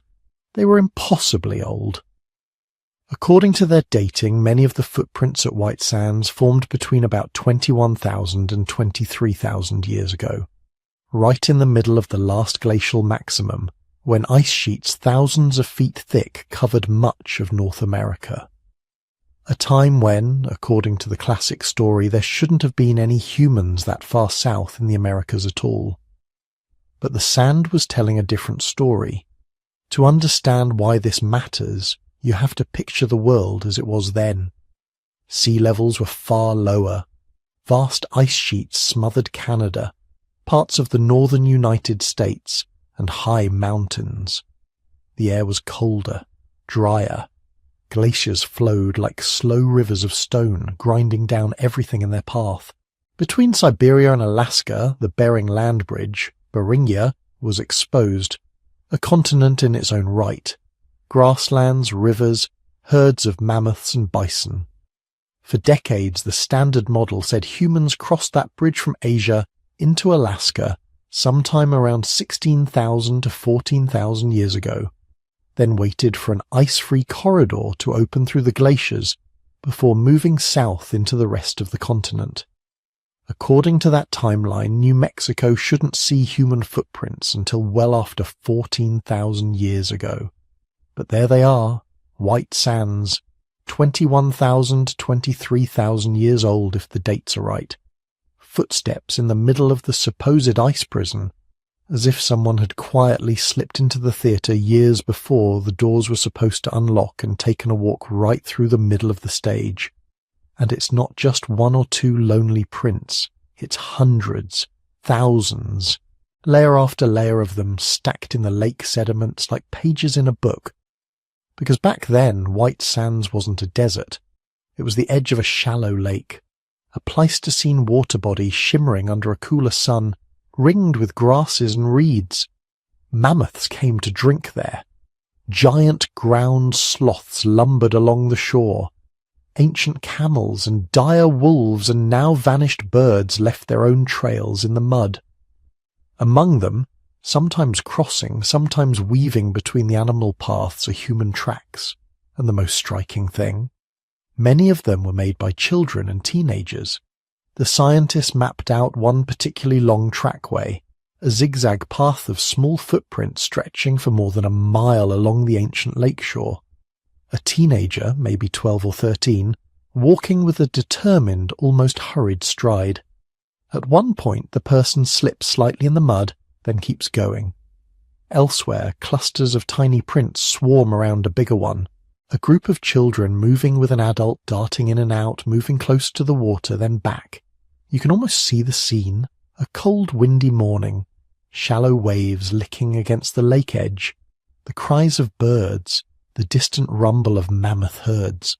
A teenager, perhaps carrying a baby on their hip for part of the walk, then putting them down. Because in one trackway, the stride changes, and the scientists notice small distortions that suggest extra weight being set down and picked up again. A child getting tired. A sibling shifting their burden from one arm to the other. These aren't heroic hunters frozen mid-spear throw. They're just people walking, kids exploring, parents doing chores by the water, ordinary life unfolding in a world we usually only imagine as a harsh Ice Age wilderness. Bones can tell you a species was there. Stone tools can tell you someone was doing something somewhere with some intention. But footprints tell you how a person moved, how fast they went, whether they were limping or carrying weight or turning their head to look at something. Footprints tell you someone was there, in that exact spot, at that exact moment, with the sun at a particular angle, the wind blowing off the lake, the mud just wet enough to hold their passing. It's hard to feel close to someone who lived 20,000 or 30,000 years ago, when all you have is a shattered femur and a flint scraper. But when you see their tracks, heel, arch, toes, you recognize them immediately. That's how your foot falls too. And suddenly, deep time doesn't feel so deep. Now, how do we know those White Sands footprints are as old as 21,000 to 23,000 years? They sit in layers of lake bed sediment that also contain seeds from a small freshwater plant called Rupia serosa, ditch grass. Those seeds can be dated using radiocarbon methods. The researchers sampled seeds from just above and just below the footprint horizons, the dates clustered during the peak of the last glacial maximum. If those dates are accurate, it means humans were in the southern parts of North America not just a little bit earlier than the traditional Clovis first model allowed, but thousands of years earlier, long before the supposed opening of the ice-free corridor. That has enormous implications. If people were walking along a lake in what is now New Mexico 23,000 years ago, they probably hadn't just arrived the week before. Populations take time to move, adapt, and spread. That would strongly suggest humans entered the Americas earlier than 23,000 years ago, maybe 26,000, 30,000, or even more depending on which migration models you favour. Suddenly, the front door of the continent, the ice-free corridor between the big ice sheets, starts to look less like the original entrance and more like a later highway, an opening that people might have used after they were already scattered far to the south. So how did they get there? One possibility is that long before the corridor opened, people had already moved along the Pacific coast, skirting the edge of the ice on land or by boat, using kelp forests, rocky shores and river mouths as stepping stones. A kelp highway, as some researchers call it. Back then, with sea levels far lower, much of that ancient shoreline is now drowned, lying under hundreds of feet of water. The campsites, the canoes, the middens, they'd all be out there, hidden beneath the waves. Very hard to find, very easy to miss. Another possibility is more complex routes, inland refuges where the ice thinned, brief openings along river valleys, corridors that appeared for a few centuries and then closed again, a messy patchwork journey rather than a single grand migration. White Sands doesn't tell us which path they took. The footprints don't point toward Beringia or toward the Pacific. They just go along the lake, back and forth, the way you might walk along a familiar shoreline today. But their age, if confirmed, forces us to think in new ways. The ice wasn't a simple closed door followed by an open door. The Americas weren't empty, then suddenly full. Instead, there may have been earlier explorations, quiet colonizations, small groups slipping through windows of opportunity during a chaotic climate. Like those meta-population games your ancestors once played in Africa, groups rising and falling, some going extinct, others surviving, leaving faint genetic and archaeological traces scattered across continents. Of course, not everyone is convinced by the dates. Since the 2021 announcement, there's been a lively debate. Some researchers argue that the radiocarbon dates on the plant seeds could be off. Maybe the plants used old carbon dissolved in the lake water, making them look older than they really are, like a clock set a bit too far back. Others point out that when you're working the far back in time, small contamination issues can have big effects. A tiny bit of older carbon mixed in with younger material can nudge the dates farther into the past. In response, the White Sands team has been running additional tests, different dating methods, more samples, independent checks. Some follow-up studies have supported the older ages, others have suggested slightly younger dates but still pre-Clovis, still older than that neat 13,500-year timeline once taught as fact. For now, the consensus is cautious. The footprints are clearly ancient. Almost everyone agrees they're older than the classic Clovis horizon. Whether they're 21,000 to 23,000 years old, or 19,000, or somewhere around there, is still under active investigation. New data keeps coming in. Papers are published, critiqued, defended. Science, in other words, is doing what it does best, poking, testing, trying to break its own favourite ideas to see what's left standing. But whatever the final number on the radiocarbon chart, the deep significance of White Sands doesn't depend entirely on a single date. Those ghostly tracks have already changed the way we think about deep American prehistory. They anchor the first Americans in a very specific, very human moment. not as faceless migrants marching across maps with arrows above their heads, but as actual people. A teenager walking faster than they probably should along a muddy shoreline. Children playing at the lake edge while mammoths graze in the distance. Someone pausing to look back, then stepping forward again, leaving a print where the heel sinks a little deeper, as if they hesitated for half a heartbeat.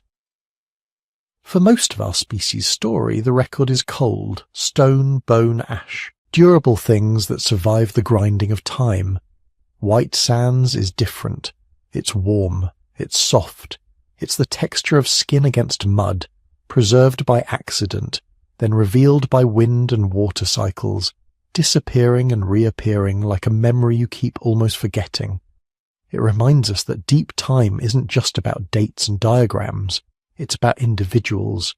Someone with sore feet at the end of the day, someone annoyed that they have to carry the youngest again, someone laughing as they race through the shallows, unaware that each splash is writing their existence into the future.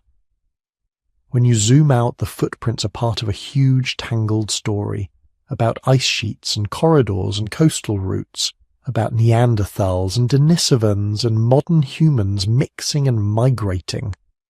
But when you zoom in, they're just steps, one after another, across a damp lakeshore in a world that no longer exists.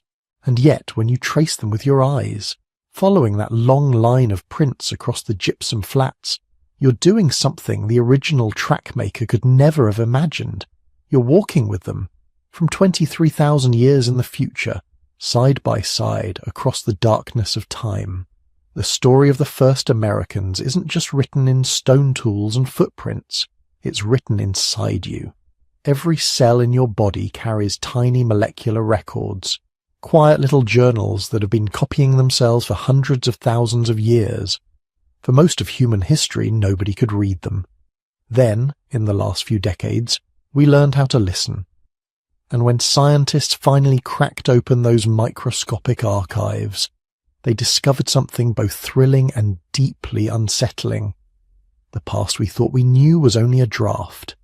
Tonight, we're going to let the genetic detectives take over, not the kind with magnifying glasses and trench coats, but the kind who sit in climate-controlled labs, coaxing fragments of DNA out of ancient bones, teeth, and even the sediment beneath old campfires. They work with tweezers and pipettes, whispering to molecules that haven't spoken in tens of thousands of years. And slowly those molecules have started to talk. For a long time, the story of the peopling of the Americas was told almost entirely by archaeologists. Stone tools, hearths, butchered bones, the occasional footprint trackway. But archaeology has limits.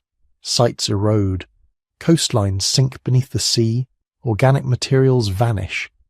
Most of what ever happened leaves no trace we can see. DNA is different. It rides the unbroken chain of life. Ancient DNA analysis has become a kind of time machine, not a flashy cinematic one, a fragile, partial, frustrating one. Most ancient DNA is damaged, shredded by heat, moisture, and time. But in the right conditions, cold caves, permafrost, the dense interior of a tooth, fragments survive. When scientists sequence those fragments and compare them to modern genomes, patterns emerge.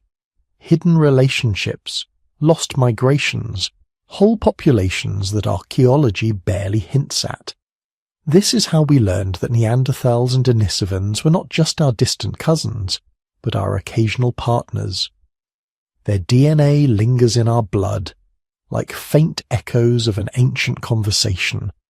And the same logic that revealed those old encounters has now been turned toward the biggest question of all. Who were the first people to reach the Americas?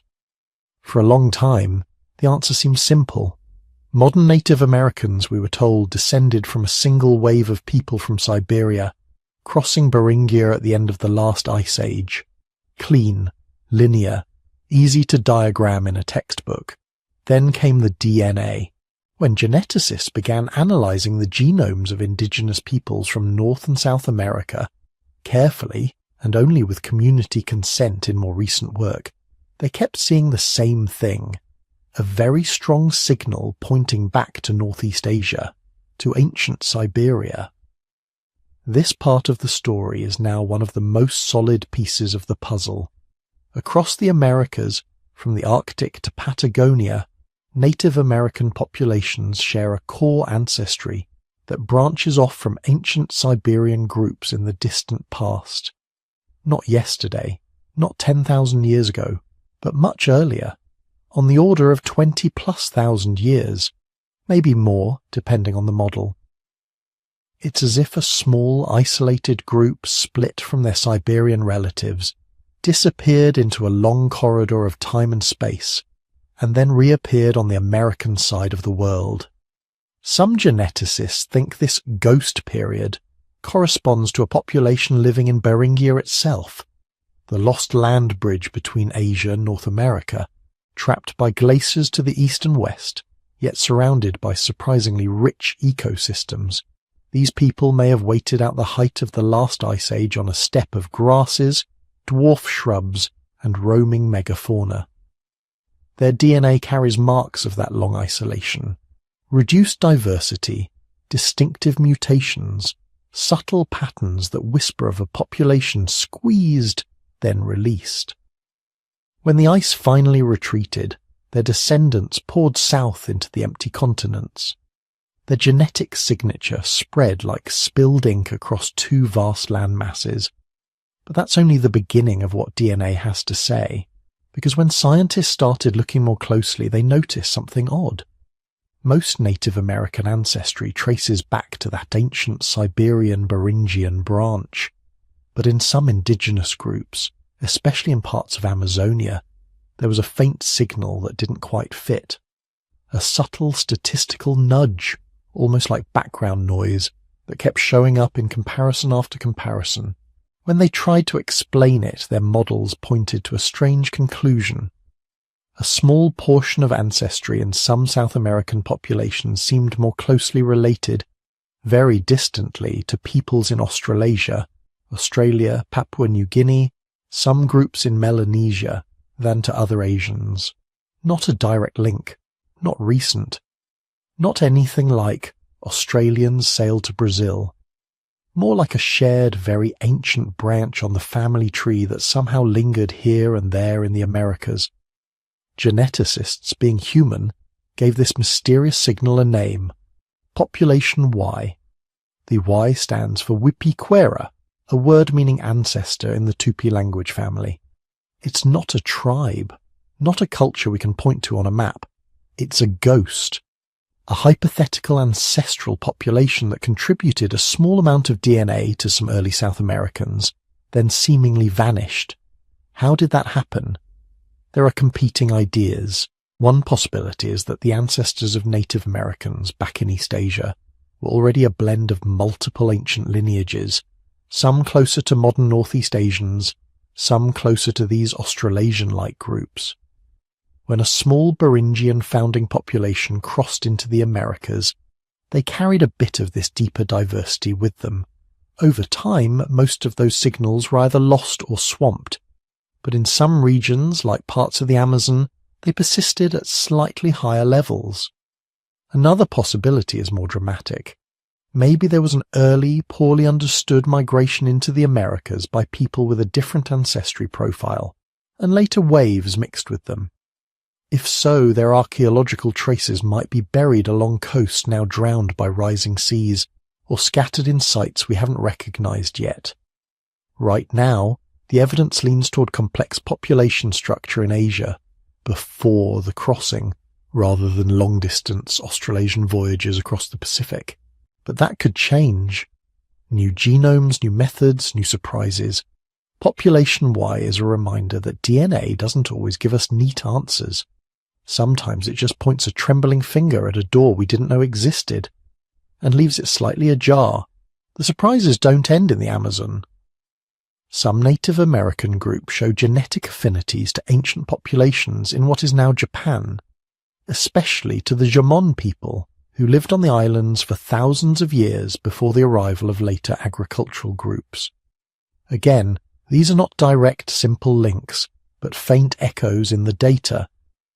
They suggest that the broader region around the North Pacific, the Pacific Rim stretching from Japan through coastal Siberia, across Beringia, and down the Americas, may have been crisscrossed by complex networks of related peoples long before the last glacial maximum ended. In a world of giant ice sheets and lowered sea levels, the coastlines looked different. Islands were larger or connected. Sheltered bays and kelp forests lined the shores, rich in fish and marine mammals. Some researchers propose a kelp highway, used by early maritime peoples skirting the southern edge of the ice. If that's true, then the genetic hints of connection between Japan, Siberia, and the Americas might reflect an ancient ring-shaped world of coastal cultures we can barely see now. Their camps drowned, their canoes rotted, their stories lost, except for whispers written in our genomes. To untangle these threads, geneticists often turn to a special kind of DNA, not the big, mixed-up chromosomes you inherit from both parents, but tiny circular molecules that sit inside your cell's power plants, the mitochondria. Mitochondrial DNA is passed down almost entirely from your mother. It doesn't recombine like regular DNA, so its history is simpler to trace. Over time, small mutations accumulate. Patterns of these mutations form lineages, haplogroups, that can be followed through space and time like family names. In the Americas, most indigenous mitochondrial lineages fall into just a few major groups, labeled with letters like A, B, C, D, and X, 2A. They're not random, they cluster in ways that tell a story. Those haplogroups trace back to ancestral branches in Asia, but they also show signs of a bottleneck, a relatively small number of maternal lines founding the entire Native American population. How small? It's hard to say precisely, but we're not talking about millions of mothers crossing into the Americas. We're talking about a much more limited number, multiplied over thousands of years. Some haplogroups are more common in North America, others in South America. Some appear concentrated along coasts, others inland. A few, like X2A, sparked intense debate because their closest relatives in the Old World are not in Siberia, but in Western Eurasia. For a while, that led to bizarre claims about ancient European migrations. But as more data came in, the picture settled into something less sensational and more subtle. X2A is its own deeply ancient branch, likely part of the same broad Northeast Asian tapestry as the others, just rarer and more complicated to trace. Mitochondrial DNA doesn't give us exact dates or specific roots. It doesn't show us faces or languages, but it does tell us that the founding populations of the Americas were not enormous, and that once here, they spread and diversified rapidly, carrying a handful of maternal lineages into every valley, every river basin, every coastal plain. Every person alive today with indigenous ancestry in the Americas carries one of those lines, unbroken, back to a small number of women standing on the edge of an unknown world. All of this, the Siberian lynx, the population Y ghost, the mitochondrial lineages, is scientifically thrilling. But it comes with weight. Genetic studies of indigenous peoples are not just academic puzzles. They involve real communities with their own histories, beliefs, and sovereign rights. For much of the 20th century, researchers treated indigenous bodies and remains as resources to be collected, measured, sampled, and stored, often without consent, often with little benefit to the people themselves. That legacy casts a long shadow. Today, ethical work in this field requires something that earlier generations of scientists often ignored: genuine partnership. Many indigenous communities insist on controlling how their DNA is used, who can access it, and what questions are even appropriate to ask. Some have chosen not to participate in genetic studies at all, viewing them as intrusive or misaligned with their own origin stories. Others have engaged on their own terms, using genetics as one tool among many to explore questions they care about, migrations, clan histories, connections between distant groups. In some cases, community-led projects have rewritten earlier narratives imposed from the outside. Genetics can never replace oral traditions, spiritual understandings, or cultural memory. It isn't more true than those things. It's just different. A biological perspective that can sometimes complement, sometimes challenge, sometimes sit uneasily beside other ways of knowing. The most careful researchers now emphasize this.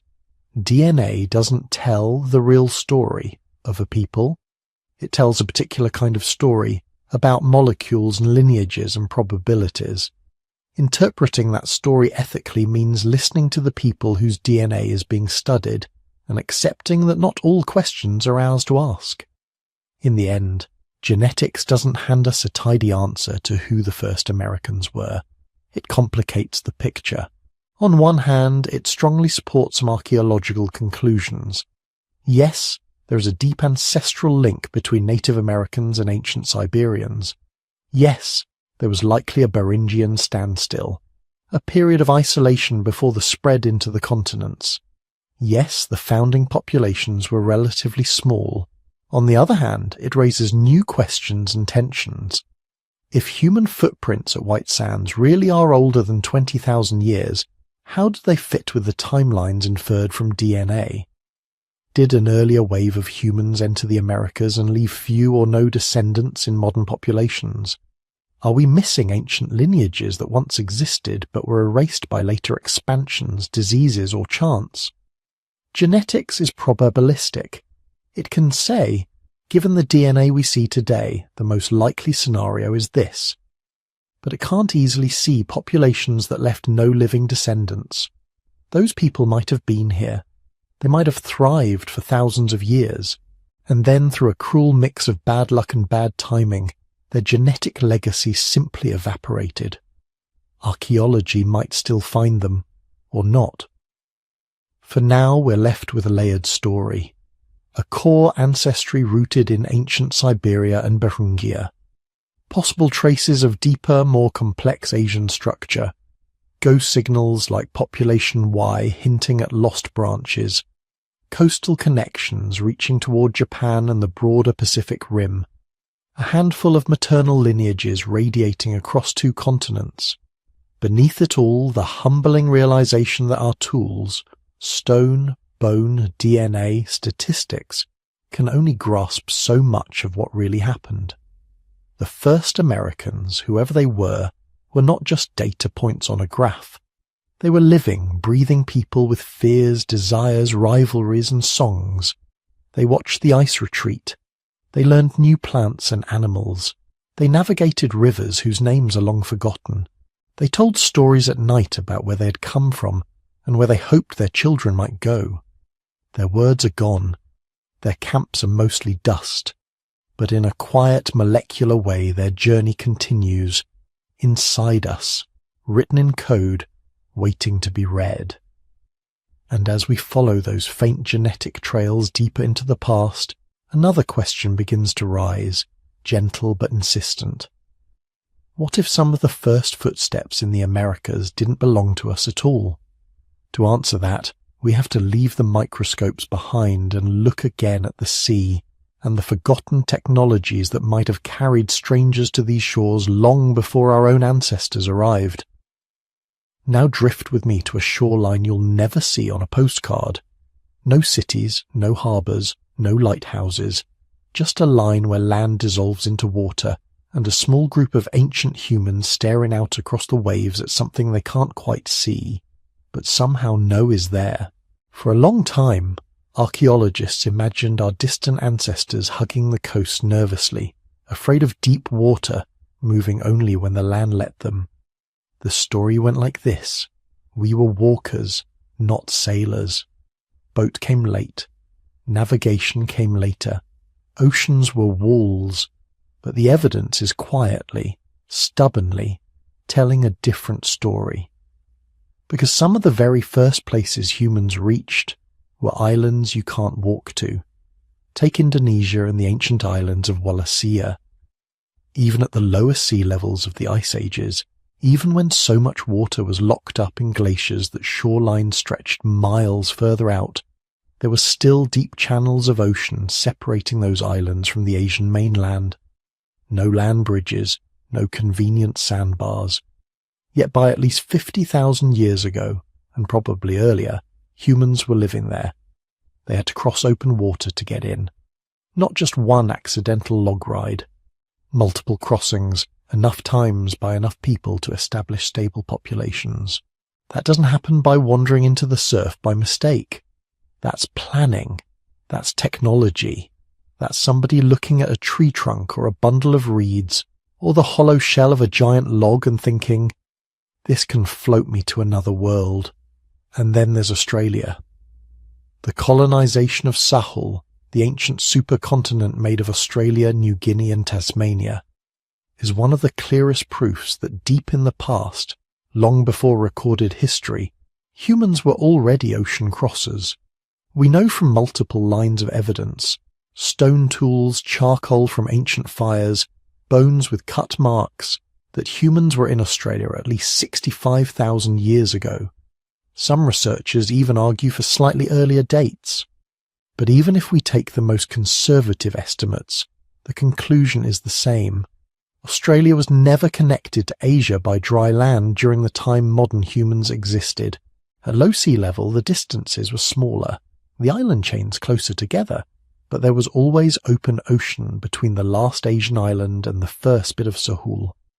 To get there, our ancestors had to build something that floated, put people and supplies on it, push off from a familiar shore, and keep going until the land behind them disappeared.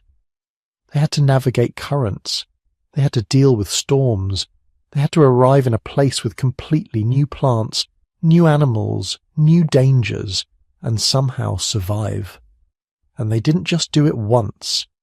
Genetic evidence suggests that the founding population of Australia was not a single family drifting in by accident, but a deliberate, repeated migration, maybe hundreds of people over multiple voyages.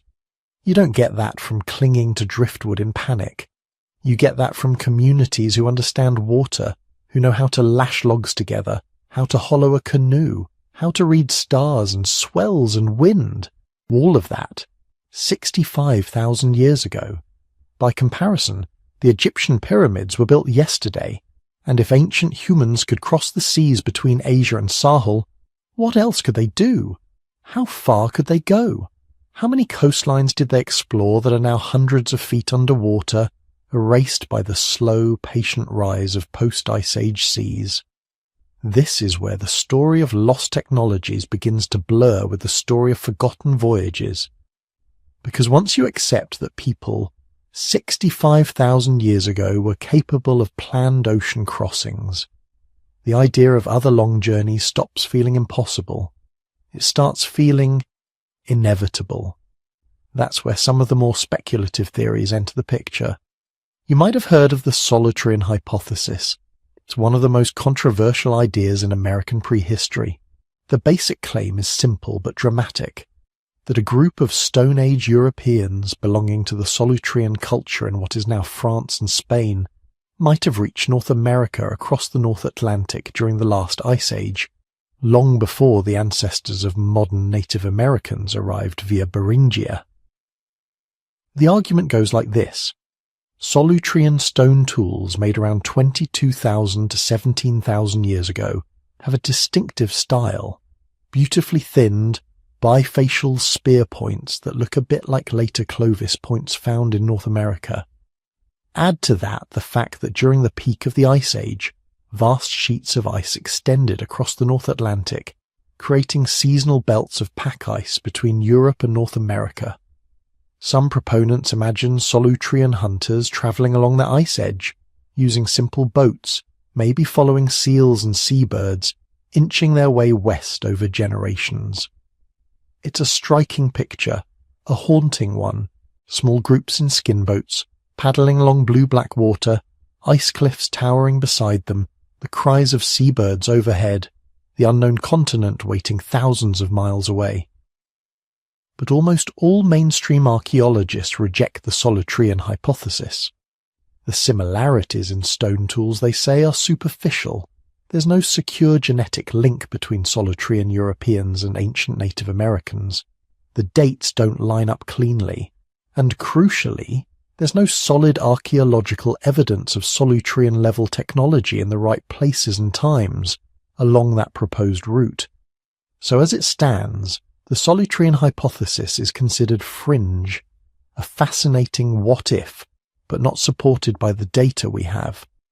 Still, the idea persists for a reason. It taps into a deeper intuition, that oceans are not always barriers. Sometimes they are highways.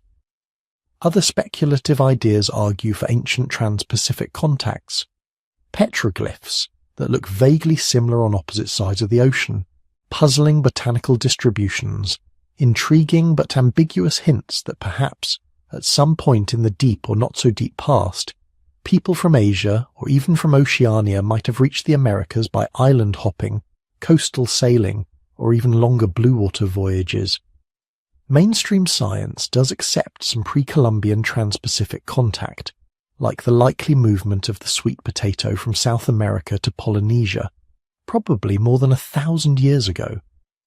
But when we start talking about much earlier crossings, during glacial periods or tens of thousands of years before present, the evidence gets very thin, and most researchers remain skeptical. Still, just because an idea is fringe doesn't mean it's worthless. It marks the edge of what we can currently test. It reminds us how little of the ancient coastline we've actually explored, and that brings us to one of the most important and most humbling concepts in archaeology, taphonomic bias. Taphonomy is the study of what happens to things after they die, or after they're abandoned. Bones, tools, campsites, entire villages. How they decay, how they break, how they get buried, or erased. When you look at the archaeological record, you're not seeing everything that was.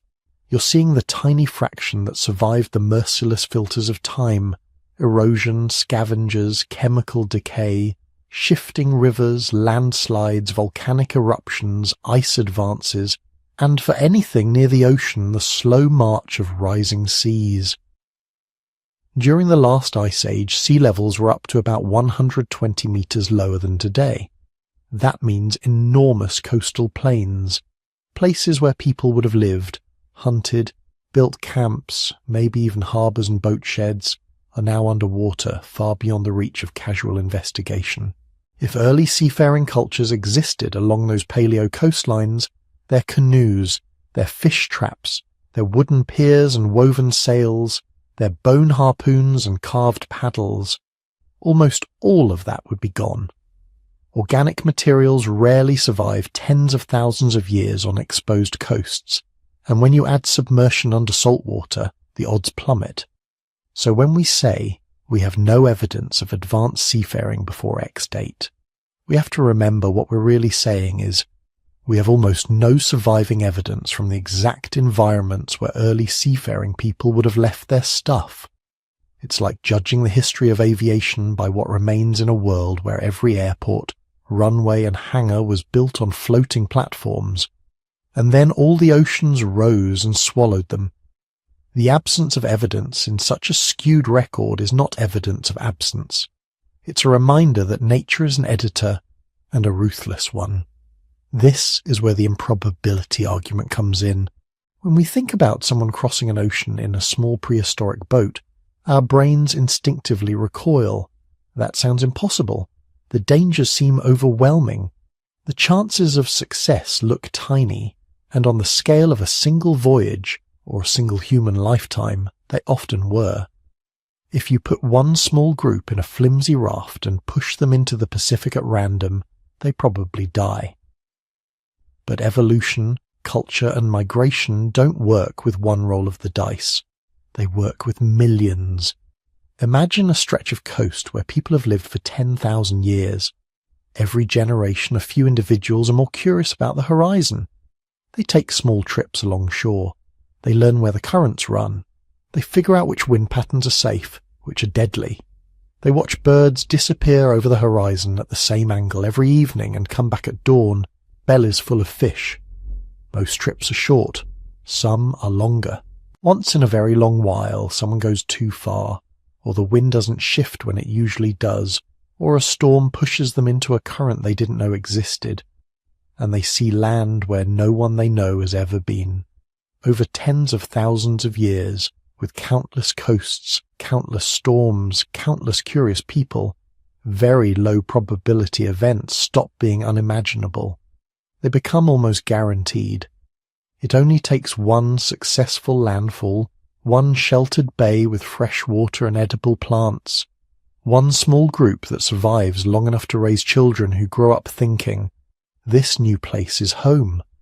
When you stretch time out over millennia and multiply the number of attempts, the improbable starts to look inevitable.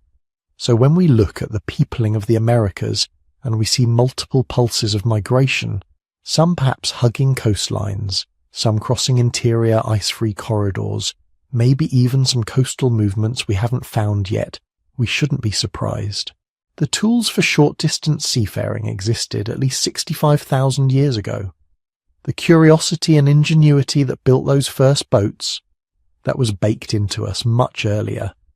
Does that mean there were fleets of ships in the Pleistocene, crisscrossing the Pacific like a prehistoric shipping lane? Probably not. That's where we slide from reasonable inference into fantasy.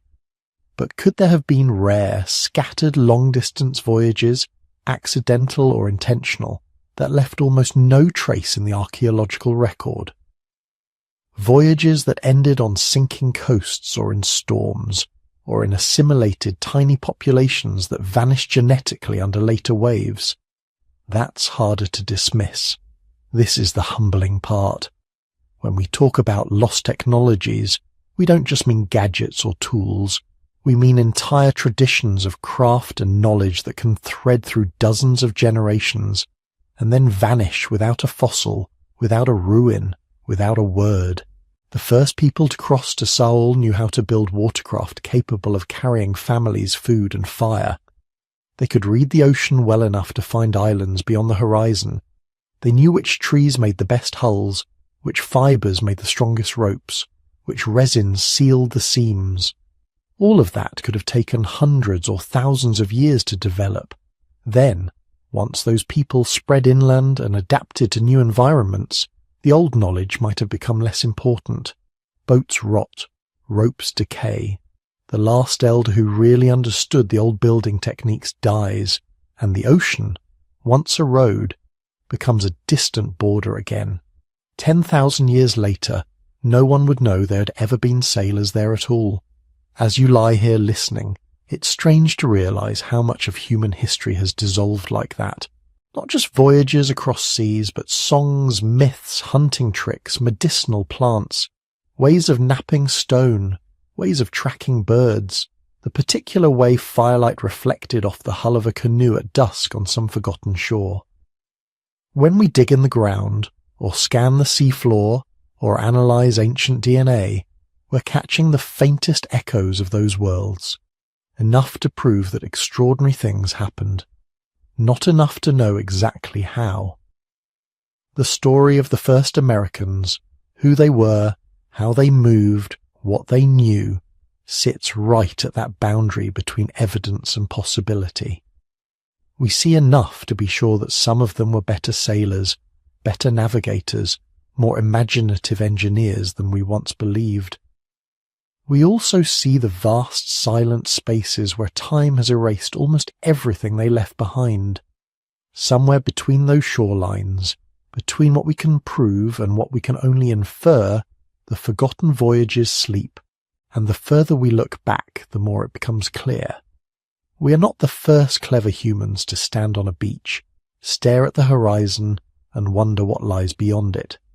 We are only the ones who forgot how many times that question was already answered. So where does all of this leave us? You've heard about mammoth bones broken in strange ways, footprints crossing ancient lake beds, DNA whispering about lost populations, and tools that don't quite fit into any tidy timeline. It can feel like a mess. like a puzzle where half the pieces are missing and someone might have switched the box lid. But if you step back, squint a little, and let your mind drift, a picture does begin to emerge. Not a single straight arrow of people marching from Siberia to New Mexico in one heroic wave. Something slower, stranger, more tangled. It looks less like a single migration and more like a web. The most cautious version of the story, the one many archaeologists would sign their names to today, goes something like this. Around 20,000 to 25,000 years ago, there were people living in northeastern Asia, in that cold, wind-scraped land that's now partly under the Bering Strait. They were not a single tribe, but many small groups, moving with the seasons, following animals, gathering plants, watching the ice. Some of them drifted east into Beringia when sea levels fell, turning the ocean floor into a vast, grassy subarctic steppe. They lived there for thousands of years, isolated from their relatives in Asia. Their DNA began to drift. Their languages changed. They told stories about the spirits of the ice and the long, low sun that never climbed quite high in the sky. Then, as the ice sheets began to melt and retreat, corridors opened. Not one neat hallway, but shifting landscapes of tundra, river valleys, coastal refuges. People moved south, not in a single rush, but in pulses and trickles. Small groups probing forward, others hanging back, some turning around and disappearing into the archaeological dark. By around 16,000 years ago, there were humans living south of the great ice sheets, leaving traces on the Pacific coast, in caves, along rivers that would later carve out the heart of the continent. By 14,000 years ago, there were people in the interior. By 13,000 years ago, Clovis hunters were napping their exquisite spear points and chasing mammoths on the Great Plains. This is the backbone of the current consensus, an early presence at least 16,000 years ago, probably by people using some kind of coastal or ice edge routes, followed by later waves using interior corridors, and then the Clovis expansion spreading technology rather than founding the very first population. But wrapped around this cautious spine are a lot of loose threads, sites like White Sands, with their possible 20 to 23,000-year-old footprints. Sites like Monteverde in Chile, which may push human presence well past 14,000 years. Scattered hints from Brazil, Mexico, the eastern United States, suggesting that the story might go deeper in time, maybe much deeper. Most researchers would tell you something real is there. Humans in the Americas before Clovis, definitely. Maybe 1,000 years earlier, maybe 3,000 years, possibly for the more daring 10,000 or more. Almost no one will confidently say 130,000 years yet. But almost everyone now admits that our old picture was too simple, too recent, too tidy. Instead of a single migration, we're looking at multiple waves, multiple attempts. People coming in at different times, along different routes, maybe even from different starting populations in Asia. Some lineages thrived. Others fizzled out, leaving only a handful of stone flakes or a single scrap of DNA in a modern genome. If you could watch it from above, sped up like a time-lapse, you wouldn't see one clean arrow. You'd see flickers, little lights blinking on and off across the continents, camps flaring into existence, smoke rising from hearths, people laughing, arguing, telling stories, then fading away again.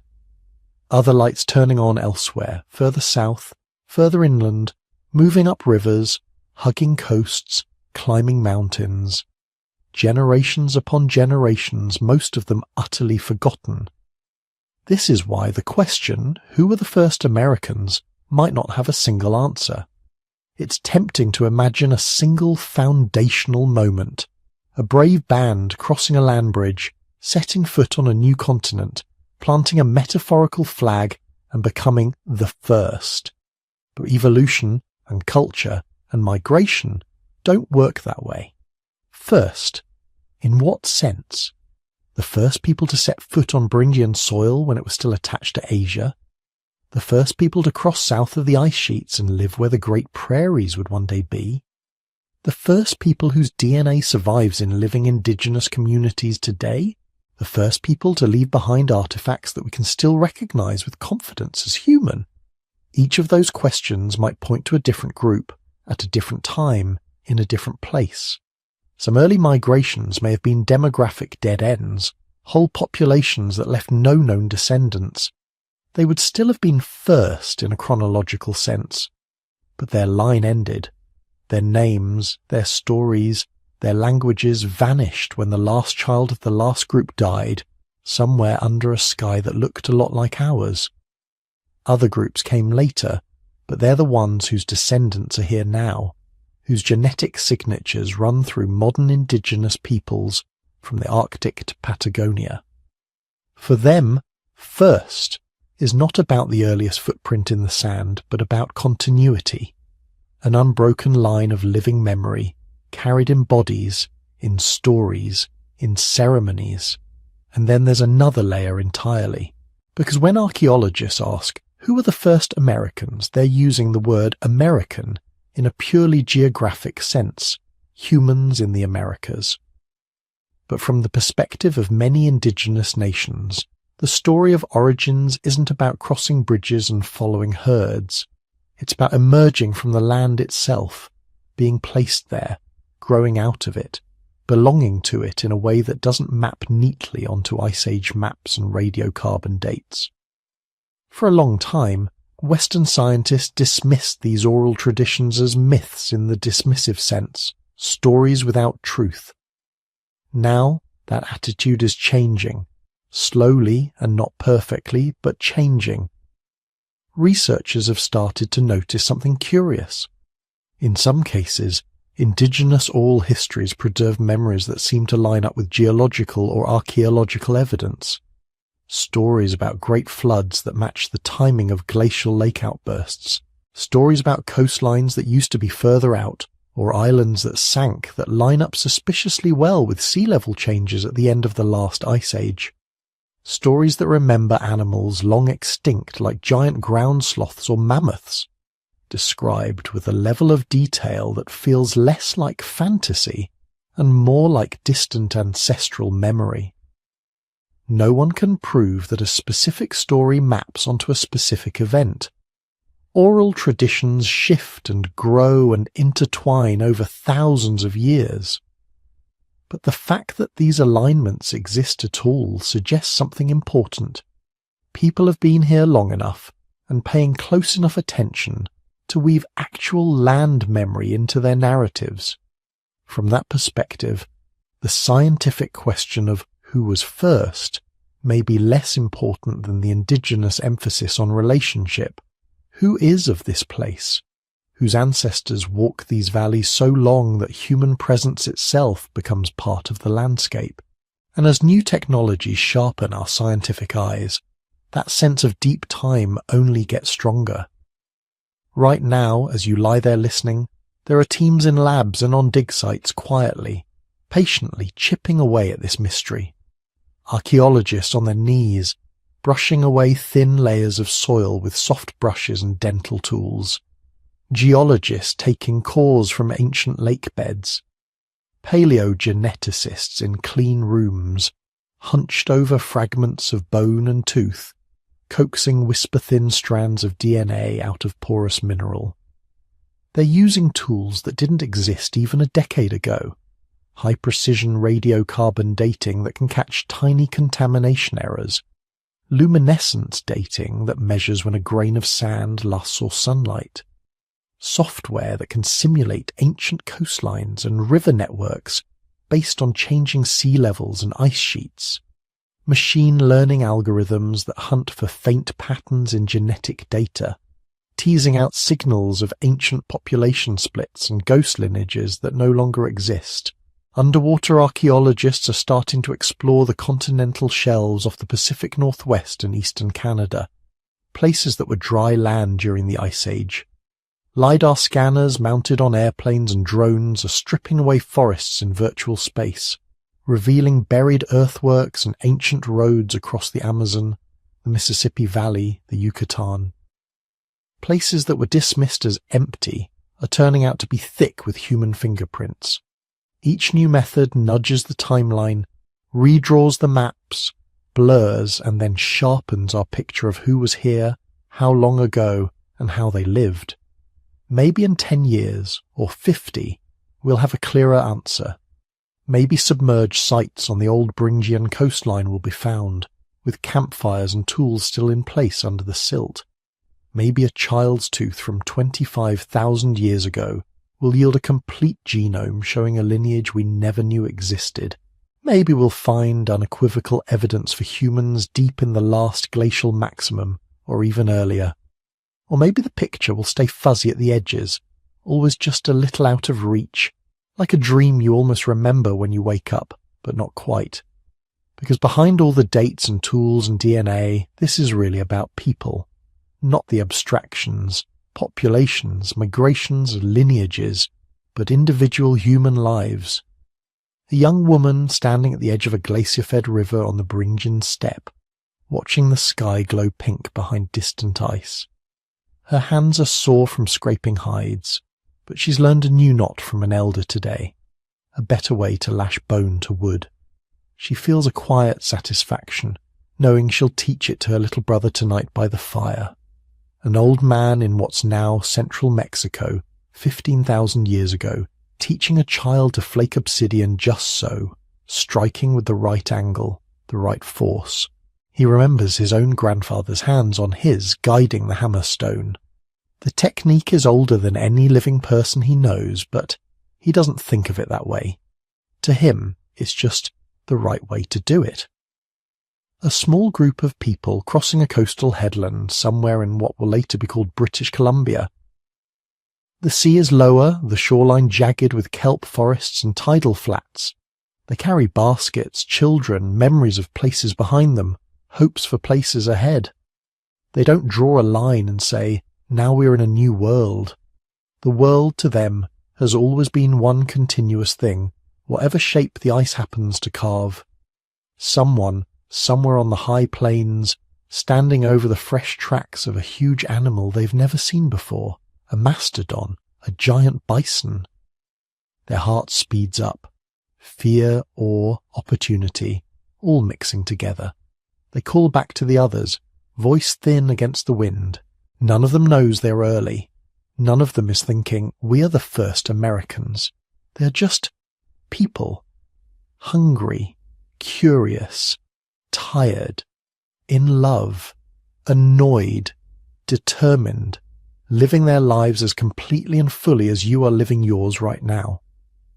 When we look back on them from a distance of 15,000 or 20,000 years, it's tempting to turn them into symbols, pioneers, colonizers, victims, heroes. But the real wonder lies in something quieter. They were here, on these same continents, under the same stars, breathing the same air molecules that you're breathing now, separated only by a long river of time. They watch the Milky Way arch overhead, just as you can. They listen to waves on the shore, wind in the grass, the crackle of a fire. They stared into the darkness at night and wondered what was out there. Spirits, animals, other people, the future. When you stretch your imagination back to them, you're doing something that's uniquely human. You're folding time, connecting yourself to people you'll never meet, in places you may never see. You're participating in the same deep capacity for storytelling and curiosity that helped our ancestors survive ice ages, cross oceans and remake entire continents. In the end, maybe the exact date of the very first footprint doesn't matter as much as we think. What matters is that by the time history starts to write itself in stone and bone, people are already woven into these landscapes. They've already turned foreign into familiar, new into home. They have already built relationships with animals, with rivers, with mountains, with each other, that will echo through tens of thousands of years into the present. You are part of that echo. Every question you ask about the past, every moment you spend imagining these earlier worlds, is another thread connecting you back to them. It's a reminder that human history isn't a line that starts and ends with us, but a vast tapestry of lives stacked layer upon layer beneath our feet. Somewhere in that tapestry are the ones we call first, but around them, above them, and flowing out from them are countless others, their children and their children's children, all the way to now. All of us, in the end, are just brief flickers of awareness in a very old universe, linked across deep time by memory, by genes, by stories, and by the simple, stubborn fact that we keep walking forward into unknown lands, and then turning around to ask, who was here before us, and what did it feel like to be them? So now, here we are, back in the present, lying in bed, phone glowing softly, listening to stories about people and almost people who walked this planet tens of thousands, maybe even hundreds of thousands of years before anyone we'd recognize as us stepped onto American soil. We started with certainty, with tidy textbook timelines and bold, simple statements. Clovis were the first, 13,000 years ago. End of story. It felt clean, safe, easy to memorize. One migration, one technology, one neat line across the map. But the ground beneath that certainty cracked. As we went deeper, the neat story started to fray. Ancient campsites that seemed too old, tools that didn't fit the pattern, bones that looked like they'd been deliberately broken long before Clovis hunters were supposed to exist. Footprints walking across white sands while mammoths still lived. Mastodon bones at Cerutti that seemed to carry the scars of a mind at work, not just the blind pressure of ice and time. Piece by piece, the timeline blurred, the cast of characters expanded, and the question quietly shifted from when did we first get here to who was here, and how many times did the story start and restart before it finally landed on us. Maybe some of those early travellers were members of our own species, early waves that came, survived for a while and then vanished, leaving only scattered hints in bones and sediments and DNA. Maybe others were cousins, like Neanderthals or Denisovans, or some unknown branch we haven't named yet. People who thought and planned and suffered and laughed, but who would not have called themselves human in any language we know, because our language didn't exist yet. Whoever they were, they all shared one thing. They moved across ice, across tundra, along exposed coasts and vanished land bridges, across Beringia when it was a world of grass and rivers, along shorelines that are now drowned beneath cold, silent water. They followed herds and seasons and distant smoke on the horizon. They walked into unknown spaces with no maps, no guarantees, no second chances if they guessed wrong about the weather or the river or the animals ahead. And that wandering, that quiet, stubborn urge to see what's over the next ridge, that part is still with you. Every modern human alive today carries the legacy of those earlier travellers, even if we're not sure exactly who they were. The same nervous system that kept a small band alive on a windy ridge in Ice Age Alaska is the one that lets you feel the softness of your pillow, the warmth of your blanket, the slow drift of your breathing right now. The same curiosity that drove them to follow mammoth tracks across frozen valleys is what makes you press play on a video about ancient mysteries when you should probably already be asleep. The deep past can feel alien. Non-human species, unfamiliar tools, continents in different shapes, sea levels far from what we know. But the more we learn, the more familiar it becomes. A child's footprint set beside a larger one, a campfire ring with cracked stone from heating and cooling, a worked flake of stone that fits perfectly in the hand, sharpened along one smooth, deliberate edge. You may never know their names. They probably didn't have names that would make sense to us anyway. But in a strange way, they're still your people, your extended family, stretched backward not just through centuries, but through entire ice ages. And there's a kind of comfort in that. We are not the first to live through uncertainty, not the first to face changing climates, shifting coastlines, disappearing animals, strange new arrivals. Again and again, across deep time, humans and almost humans have adapted, migrated, reimagined how to live on this planet. Sometimes they failed. Sometimes entire lineages ended. But enough of them survived, learned, and passed something on that you exist, here, now, listening. As your eyes get heavier and your thoughts start to drift, you can let that be a quiet reassurance. Exploration and survival are not new things we're trying to figure out. They are ancient habits, written into us by millions of footsteps on forgotten ground. If you enjoy drifting through this deep time journey, you can gently tap like or subscribe so you don't miss the next story we uncover together. It helps more sleepy minds find their way here. And if you feel like sharing a small piece of your own story, let me know in the comments where you're listening from. A city, a countryside, a ship at sea, a tiny apartment, a dorm room. Scattered points of light across the modern world, echoing those scattered campsites of the past.